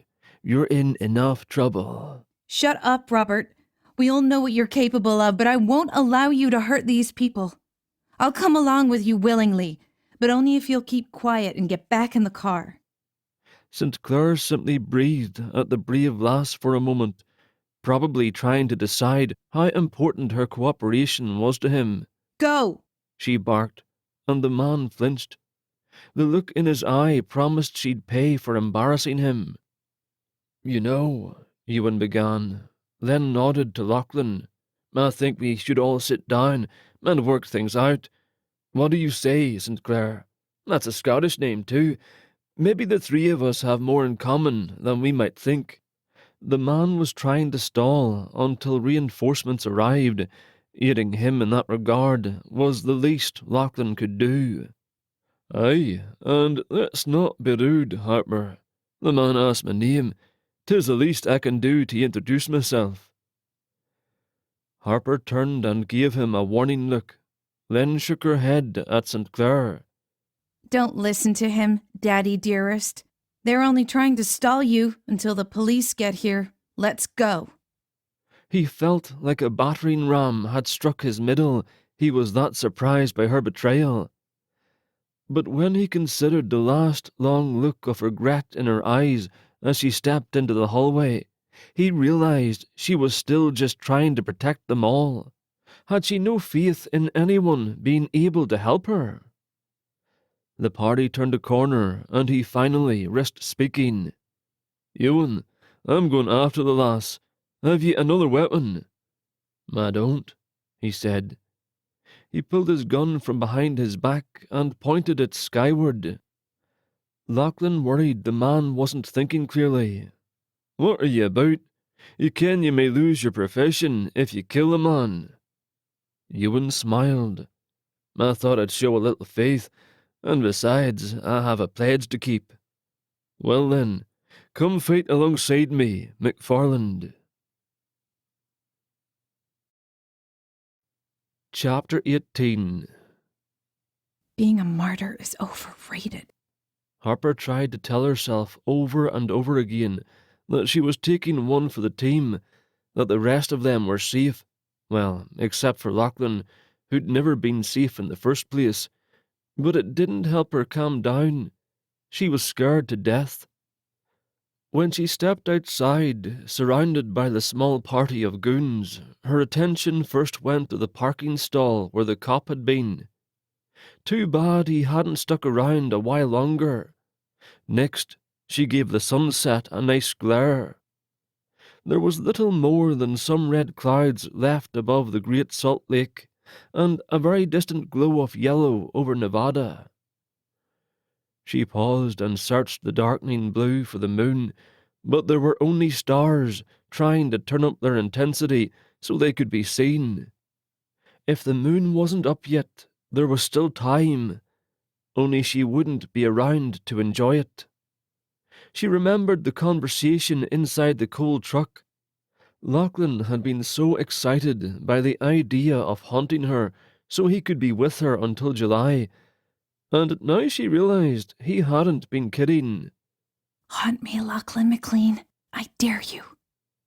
Too bad as a ghost he wouldn't be able to do much more than be a lookout. He wouldn't be solid enough to do his warrior moves on Bart and the boys again. Bart gave her a little shove, speak of the devil, but she was still high on adrenaline and defended herself, with the back of her elbow applied to the front of his face. She felt a satisfying crunch. His screech was like a song she'd been dying to hear on the radio. "Leave her alone, Bart," St. Clair snapped. "She's coming willingly. Are you blind?" Bent in half, Bart groaned into the hand he held over his nose. One of the others offered him a handkerchief to stop the bleeding, and he ripped it out of the guy's hand. "It's Brad," he grumbled. Harper threw her head back and laughed, and did it just in time to see a Scotsman in jeans flying over her head to land on top of St. Clair's town car. Lachlan McLean was a beautiful sight, but she didn't take time to stare. She ducked and backed away from the open door she'd been about to climb into, careful not to bump into Bart, who was still bent over, trying not to get blood on his clothes. He had no idea. Lachlan stepped to the far edge of the roof and kicked the driver in the face like a punter would. The guy went flying backward. Another goon stepped up and reached for him, and Lachlan stepped on the guy's hand with one foot, then stomped on his head like he was trying to drive a nail home. When he stepped off his fingers, the guy slithered out of sight. Harper kept backing away, taking it all in, wondering if fleeing would be the smartest thing for her to do, but she couldn't stand the thought of leaving her Scot again. Two bodies lay prone on the sidewalk, with Ewan McFarland standing over them in his shirt-sleeves, like he'd jumped on them from the roof above. She wouldn't have been surprised if he started beating on his chest, he was so pleased with himself. With a grin on his face and his eyes flashing, he looked for his next target. There were two suits standing next to a car. Their attention was torn between McFarland and watching St. Clair for orders, but her stepfather was only concerned with Lachlan. "Shoot him!" he barked. His nose still bleeding, Bart pulled out his gun and aimed. Lachlan grinned at him and hopped onto the hood of the car. He ripped one of the windshield wipers off, then dropped to the ground and struck a pose, holding the long black wiper blade like a sword. Bart laughed and aimed at Lachlan's heart. Harper screamed and drew everyone's attention to the fact that she was halfway across the parking lot. "Harper, honey," Mildred called out from an open window. She held a tablet up in front of her. "come back this way a little. She hollered. I'm streaming this live, and I need to keep you in shot." Bart whipped his gun arm around behind him to hide from the camera. The two guys by the second car jerked their doors open and disappeared inside. St. Clair waved at the only goon left not bleeding or unconscious, who then ran towards Mildred, but he was taken down from behind by McFarland, who moved impressively for a man his age. Harper didn't dare move. Was Mildred telling the truth? Was the fight streaming on the internet, or had she said it to save Lachlan? Since no one was left to do his dirty work, St. Clair ran toward Harper. She stood her ground, even when he slammed into her and wrapped his arm around her neck. "Smile for the camera." "You think I care who's watching?" he hissed. We'll be in Rio by morning, and I'm sure the asylums there won't be nearly as pleasant as the ones you've been imagining." Not if she could help it, Rio! she shouted to Mildred just before her air was cut off. She could barely breathe and had to use all her energy to pull his arm away from her throat. Bart held his left arm out toward Lachlan like he was trying to talk a jumper off a ledge, all the while hiding his gun from the camera. Mildred kept filming. Ewan approached the second car and started taunting the men inside to come out. Instead, they started the engine and drove off. St. Clair gave Harper's head a little twist, shooting pain down her neck, and she figured that was his way of saying it was her fault he'd just lost 2 goons. "Lass," Lachlan glanced briefly her way, "how do you fare?" She raised an arm and gave him a thumbs up and hoped he knew what it meant. He nodded, then turned all his attention to Bart. Ewan headed in her direction with a gun in his hand, but St. Clair jerked her sideways so they were both facing the lawyer. "Drop the gun or she dies." The tall man raised his hands and sent his weapon skittering 20 feet away. At least St. Clair wouldn't have the chance to get a hold of it. "Get back," St. Clair snapped. Ewan backed away slowly. Little steps, little progress, but it was enough to make St. Clair relax his grip a little, and she was able to take a deep breath. Lachlan swatted Bart with the black plastic over and over again, pissing him off. Did he want to be shot? Was he hoping Bart would be sent to jail for killing him? Surely not, if there was no body to show for it. She didn't understand. Suddenly, Lachlan moved in close, his improvised weapon whipping in a dozen angles. Bart screamed, his voice strident with anger. His gun clattered on the asphalt. He stepped back and looked at his hands for a second. Then he started searching for his gun. Lachlan moved in again. This time, Harper saw the flash of a metal blade and realized the Scot was armed better than she thought. It had to be the little knife he had worn in his sock, and she could have laughed. Bart probably thought he was being sliced up by a wiper blade. Frantic, Bart fell to the ground, no longer trying to defend himself so he could find his gun. His screams became grunts of pain. He lunged under the car, landing on his stomach, and Lachlan retreated. By the time Bart was on his feet with his gun in hand, Lachlan had backed up all the way to the brick wall. St. Clair's body stiffened at her back, and he made sure her head was facing the drama. "I don't want you to miss this," he said. "It's your fault for getting another bodyguard, and here I thought you'd learned your lesson." Would you shut up so I can see this? She yelled.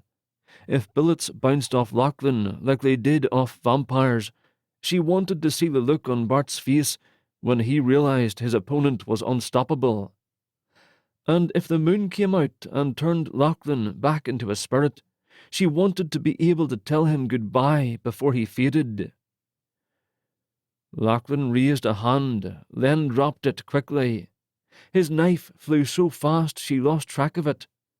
Bart grunted, then fell forward. His gun never went off. St. Clair's surprise didn't last long.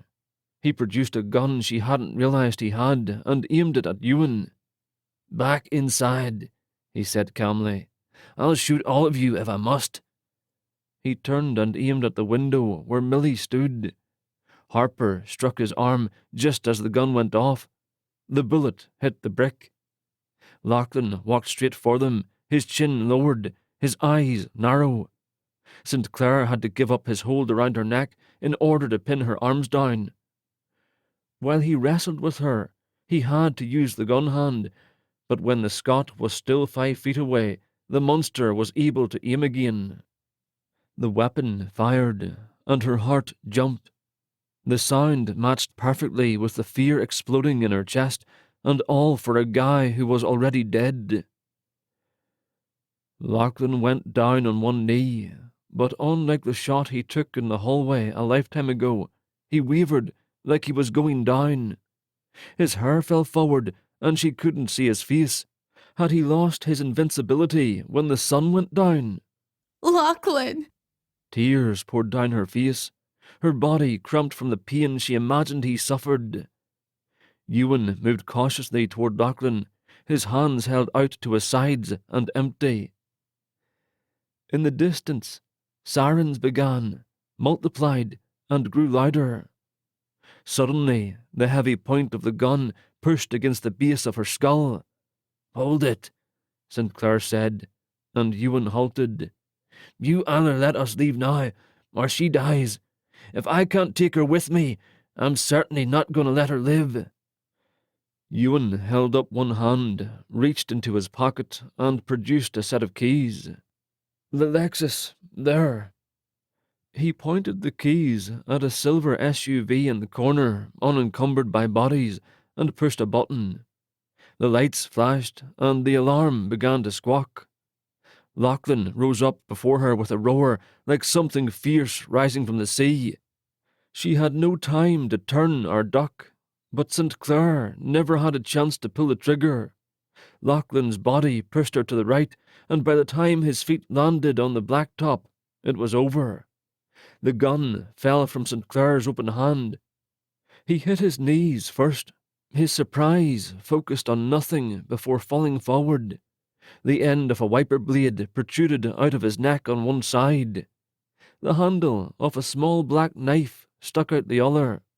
A circle of blood expanded beneath him.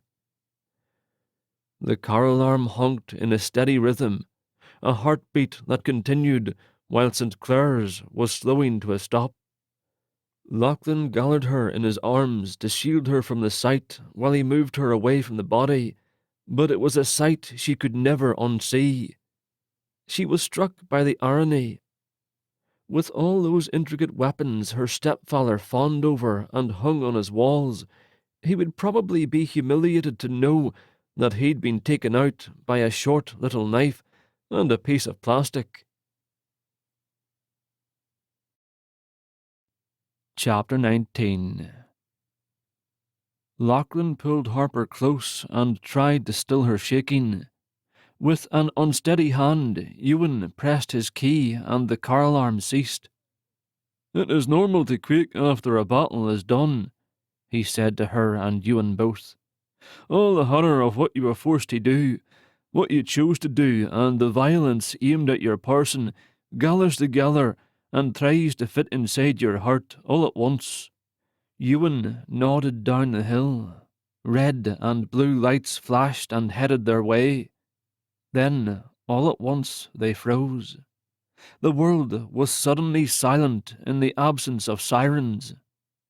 The hairs on the back of Lachlan's neck rose. He knew what was coming. Sans serre. But the woman, stiff in his embrace, was able to move this time. What's going on? He took her by the arms and faced her, but the words wouldn't come.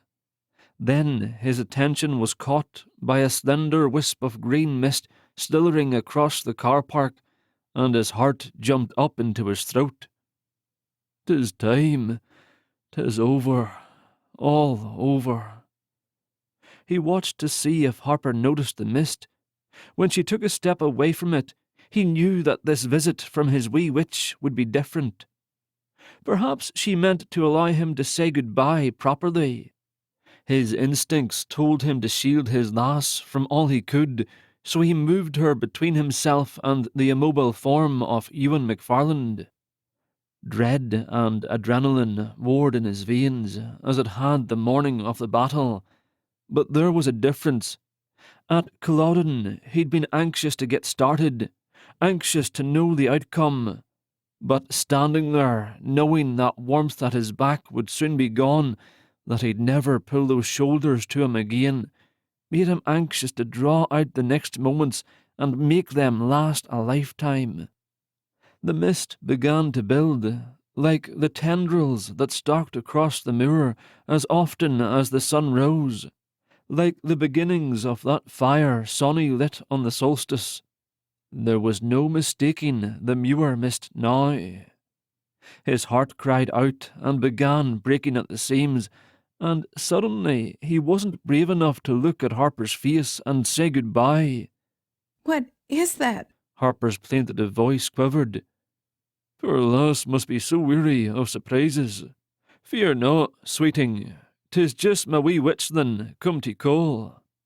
She pulled on his sleeve, but he resisted. But the moon isn't up. He had to swallow to get the words past his throat. Aye, lassie, but you're safe now. 'Tis all I bargained for. Ewan's a good man, Harper. I want you to trust him. McFarland ancestors stay close about that one. They'll see that he does honourably by ye. Lachlan, you can't leave me. You can't. She tried to push him aside, but he held fast with both hands, pinning her behind him from both sides. Where is she? I want to talk to this witch. Lachlan. Suddenly, Sonny was standing 10 feet away, still in the robes of summer solstice. The mist grew thick and gathered about her, moving slowly, clockwise. Ethereal forms took shape, then faded and were replaced by others.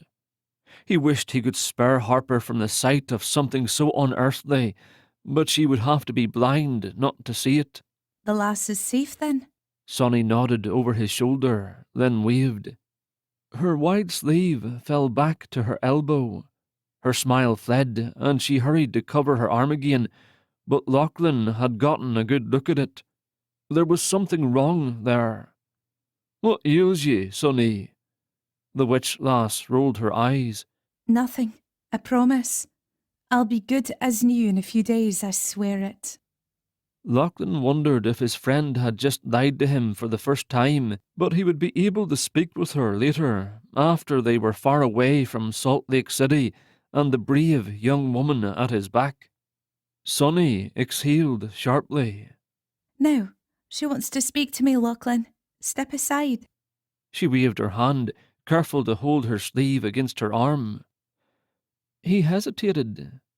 Now that Sansaray had shown herself as a woman with power, would she meddle with anyone besides her pet ghosties? As foolish as it felt to do it, he asked her. Sonny's smile pulled to one side. You mean, will I send Harper off somewhere? I will not. I cannot. I was blessed with gifts, so that I might aid Culloden's brave 79. Now, let Harper have her say. He pulled in a deep breath, possibly his last real breath, and released it slowly before stepping aside.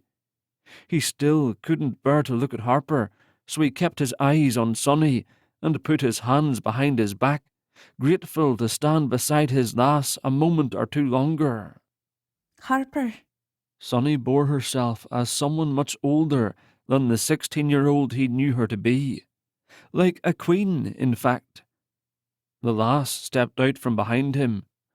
She tucked a few fingers into Lachlan's belt and held tight, but he sensed it was more from being nervous than an attempt to keep him earthbound. Perhaps it was both. He took hold of her distant shoulder and pulled her up against his side in any case. Dear Sonny noted every movement. Well, first, I guess I should thank you for sending him to rescue me. You're welcome. Sonny tilted her chin and stared straight into his eyes, and the truth dawned like the morning sun. She'd been lying before when she'd said Harper was only a random damsel in need of saving. The lass was meant to be his, even if only for a day, and his heart soared in spite of its broken pieces. The moisture gathering in his eyes was yet more proof he was still alive, but for how long? Harper cleared her throat. But I'd like to ask you to leave him with me. Her voice broke, but she recovered. Please. And that last word exposed every emotion he was feeling himself. Please, Sonny. I need him like I've never needed anything in my life. And without him, to be honest, I'll be fine. My life will be fine. I'll figure out a way to be fine. But I'll never be more than that. Does that make sense? Oh, aye. Sonny gave her a sad smile. And I'm sorry for it. But truly, there is nothing I can do to change what must happen now. I've borrowed this spirit from the other side, you ken? And I must send a spirit back.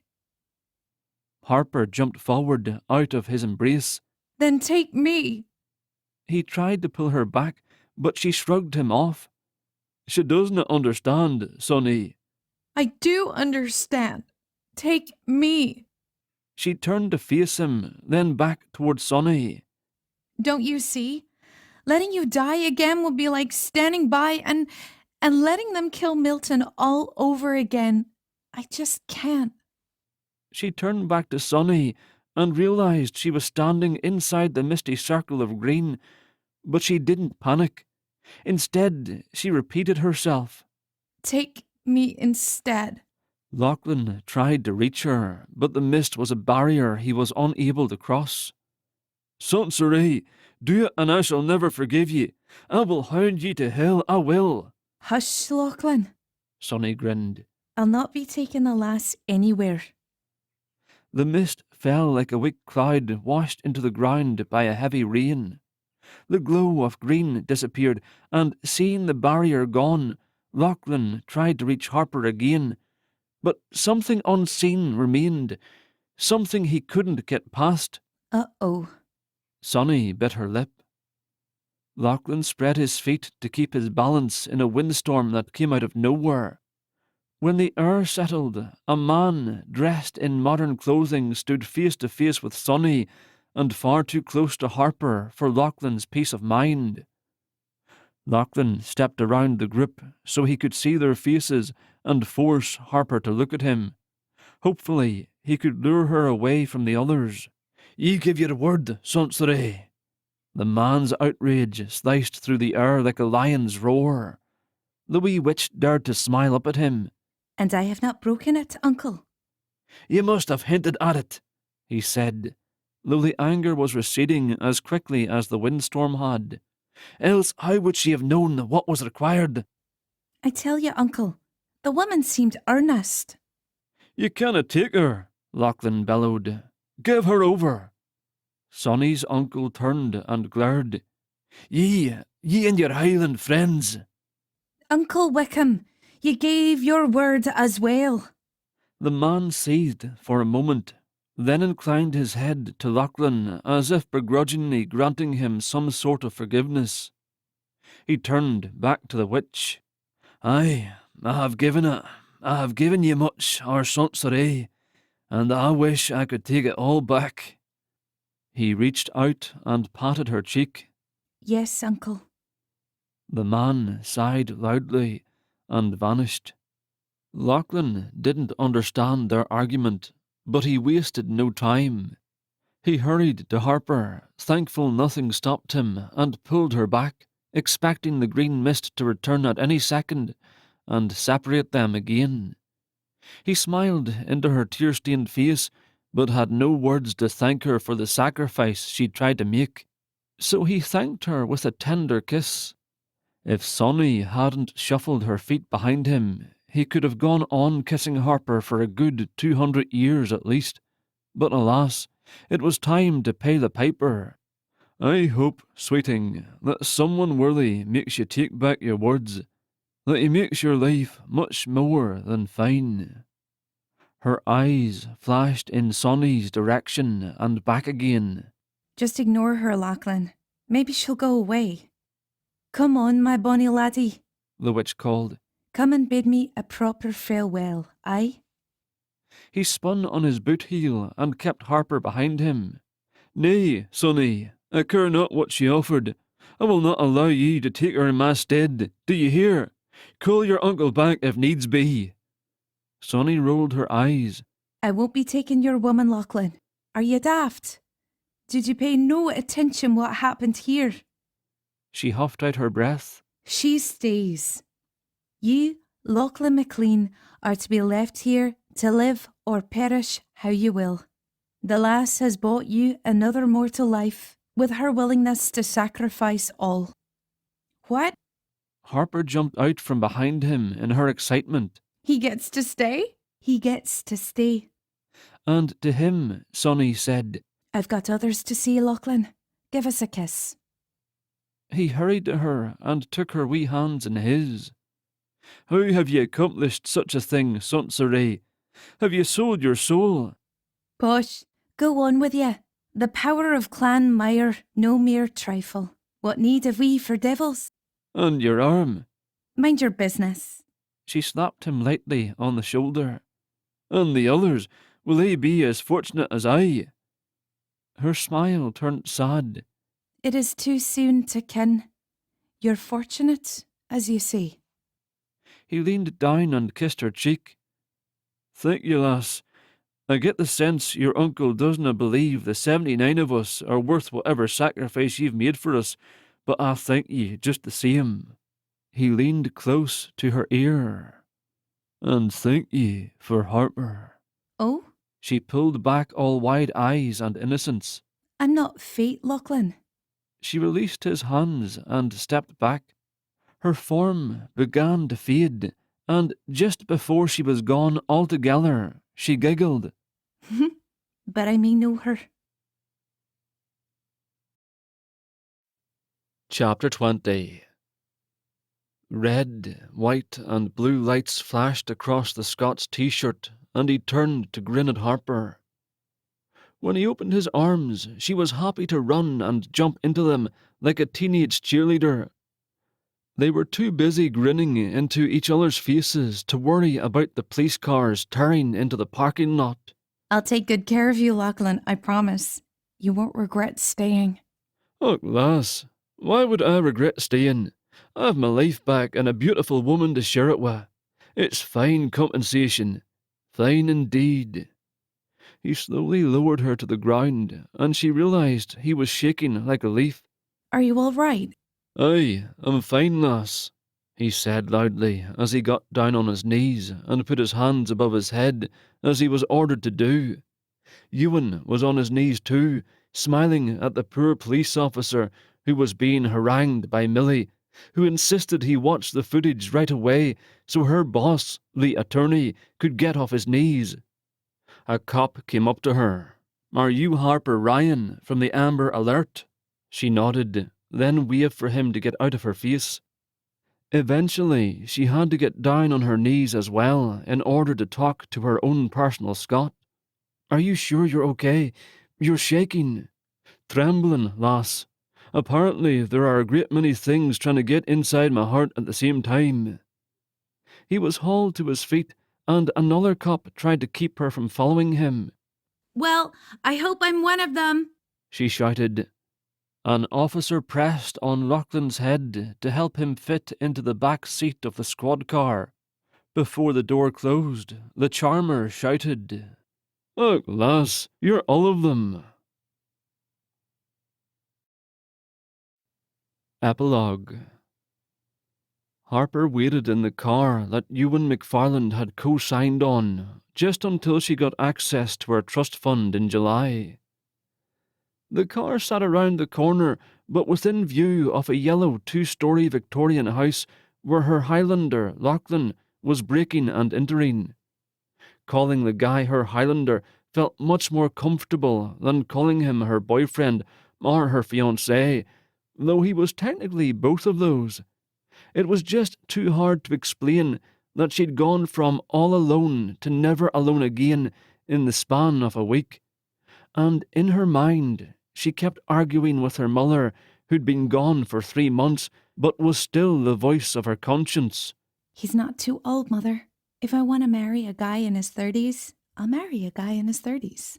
No, he's not marrying me for my money. He doesn't even know how much is in my trust fund. It's not too fast, Mother.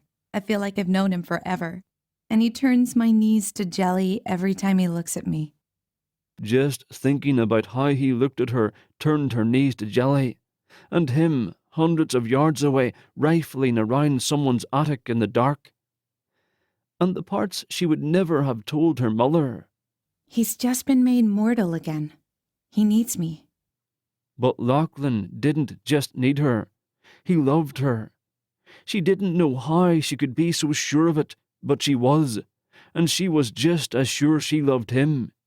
And finally, the last thing she would have admitted to her mother was that she'd bailed her Highlander and his new boss out of jail 5 days ago with the help of Millie, Ewan's secretary, who'd had the presence of mind to record the battle in the parking lot. Nor would her mother appreciate the fact that Lachlan was, at that very moment, breaking into a house in Liberty, Utah. And why? Because a Scottish witch had called for a favour. The same witch who had allowed Harper's beloved Scotsman to remain mortal in the first place. Yeah, it was better that she didn't need to explain any of it. But she would have done so, and happily, if she could only have her mother back. Lachlan would have won her over in a heartbeat. Harper's body was exhausted, but adrenaline kept her alert. They'd had to wait hours for a sheriff's car to leave before Lachlan could break in, and she was terrified the officer would come back. Absently, she rubbed the raised lettering on Ewan's business card. If anything happened and Lachlan got caught, at least they had someone to call. Her Highlander and the lawyer had both been miracles in her life when she'd urgently needed a miracle. Yes, they'd rescued her, but it turned out she'd been just as desperately in need of love as Lachlan had put it. He was a simple man, called things what they were, didn't mess around, and the best part was that he wasn't too proud to admit he needed her love too. She felt a little cheated that her stepfather had died instead of being sent to prison, but who was she to complain now that her life was right side up again? Bart had confessed that St. Clair had poisoned Harper's mother and had ordered the killing of Milton, the bodyguard. Clever Bart thought he'd be let off easy until other goons turned on him, willing to testify that Bart had been the one to do that dirty work. Clever Bart? Yeah, right. Someone grabbed the handle of the passenger door and Harper jumped, but there was only one guy skulking around the streets of Liberty that night who had a body like that, and she couldn't help grinning while he maneuvered himself into the car. He closed his door quietly, then sighed. She couldn't wait to ask. Is it there? Aye, 'tis there. The McSorley treasure. So, she's going to be all right. Aye, if she finds it in time, but Sonny will see it done. Oh, Harper was a little disappointed. After 3 days of researching the young woman who'd inherited the Victorian, she was now invested in Hannah Gar's dilemma. She'd been expecting that another Highlander would be sent on a rescue mission to Liberty. so Sonny's gonna help her, not a ghost? Both, I reckon. Lachlan mumbled as he reached for her cheek, turned her head and kissed her. His thoughts had obviously turned to more personal matters. The wee witch stepped in at one point to test me. I suppose she'll be watching and interfering in this case, when necessary. But aye, she'll send one of Culloden's 79. The last was mumbled against her cheek. She indulged him a minute, happy to allow him a chance to stop on his own. But when he didn't, she had to summon some self-control. You have to stop kissing me. Why? Because we need to get out of here. We're over an hour from home and I need some sleep. We can't be late for our first day on the job. He tried the other side of her neck. Job? She rolled her eyes. He knew exactly what she was talking about. He was just as excited as she was to be hired as special investigators for McFarland and McFarland, attorneys at law. But if she didn't get his attention off her neck, they would both forget anything that didn't involve fogging up the windows. She pushed him away, surprised she had the power to do it. Yes, job. He chuckled and straightened in his seat. Drive on then. Mustn't jeopardize our future. They both watched the yellow house as they drove past, but there was no activity. There is a detail that must be settled first in our new adventure as detectives. Just the sound of it sent a shiver up her spine. Life wouldn't be too dull if they spent some nights like this, skulking and snooping and clinging to a lawyer's business card. What do we need to settle? It's very important we ken from the start which of us is Sherlock and which is Watson. Oh, that's easy. Aye? I'll be Sherlock. She glanced at him to see his reaction. His bottom lip protruded like a scolded child. You want to be Sherlock? He dropped the pout and his eyes widened. I am partial to the deerstalker hat. She imagined the odd hat on his head with its ear flaps hanging down and laughed again. Then she realized that no matter what they did for a vacation, it wasn't going to be a dull life at all, not with Lachlan McLean, Scotsman, ghost, detective and cat burglar by her side. The end. This has been Lachlan, The Ghosts of Culloden Moor, Book 2. Written by L. Muir. Narrated by Andrew McDermott and Jen McGurk. Copyright 2015 by Leslie Muir Lytle.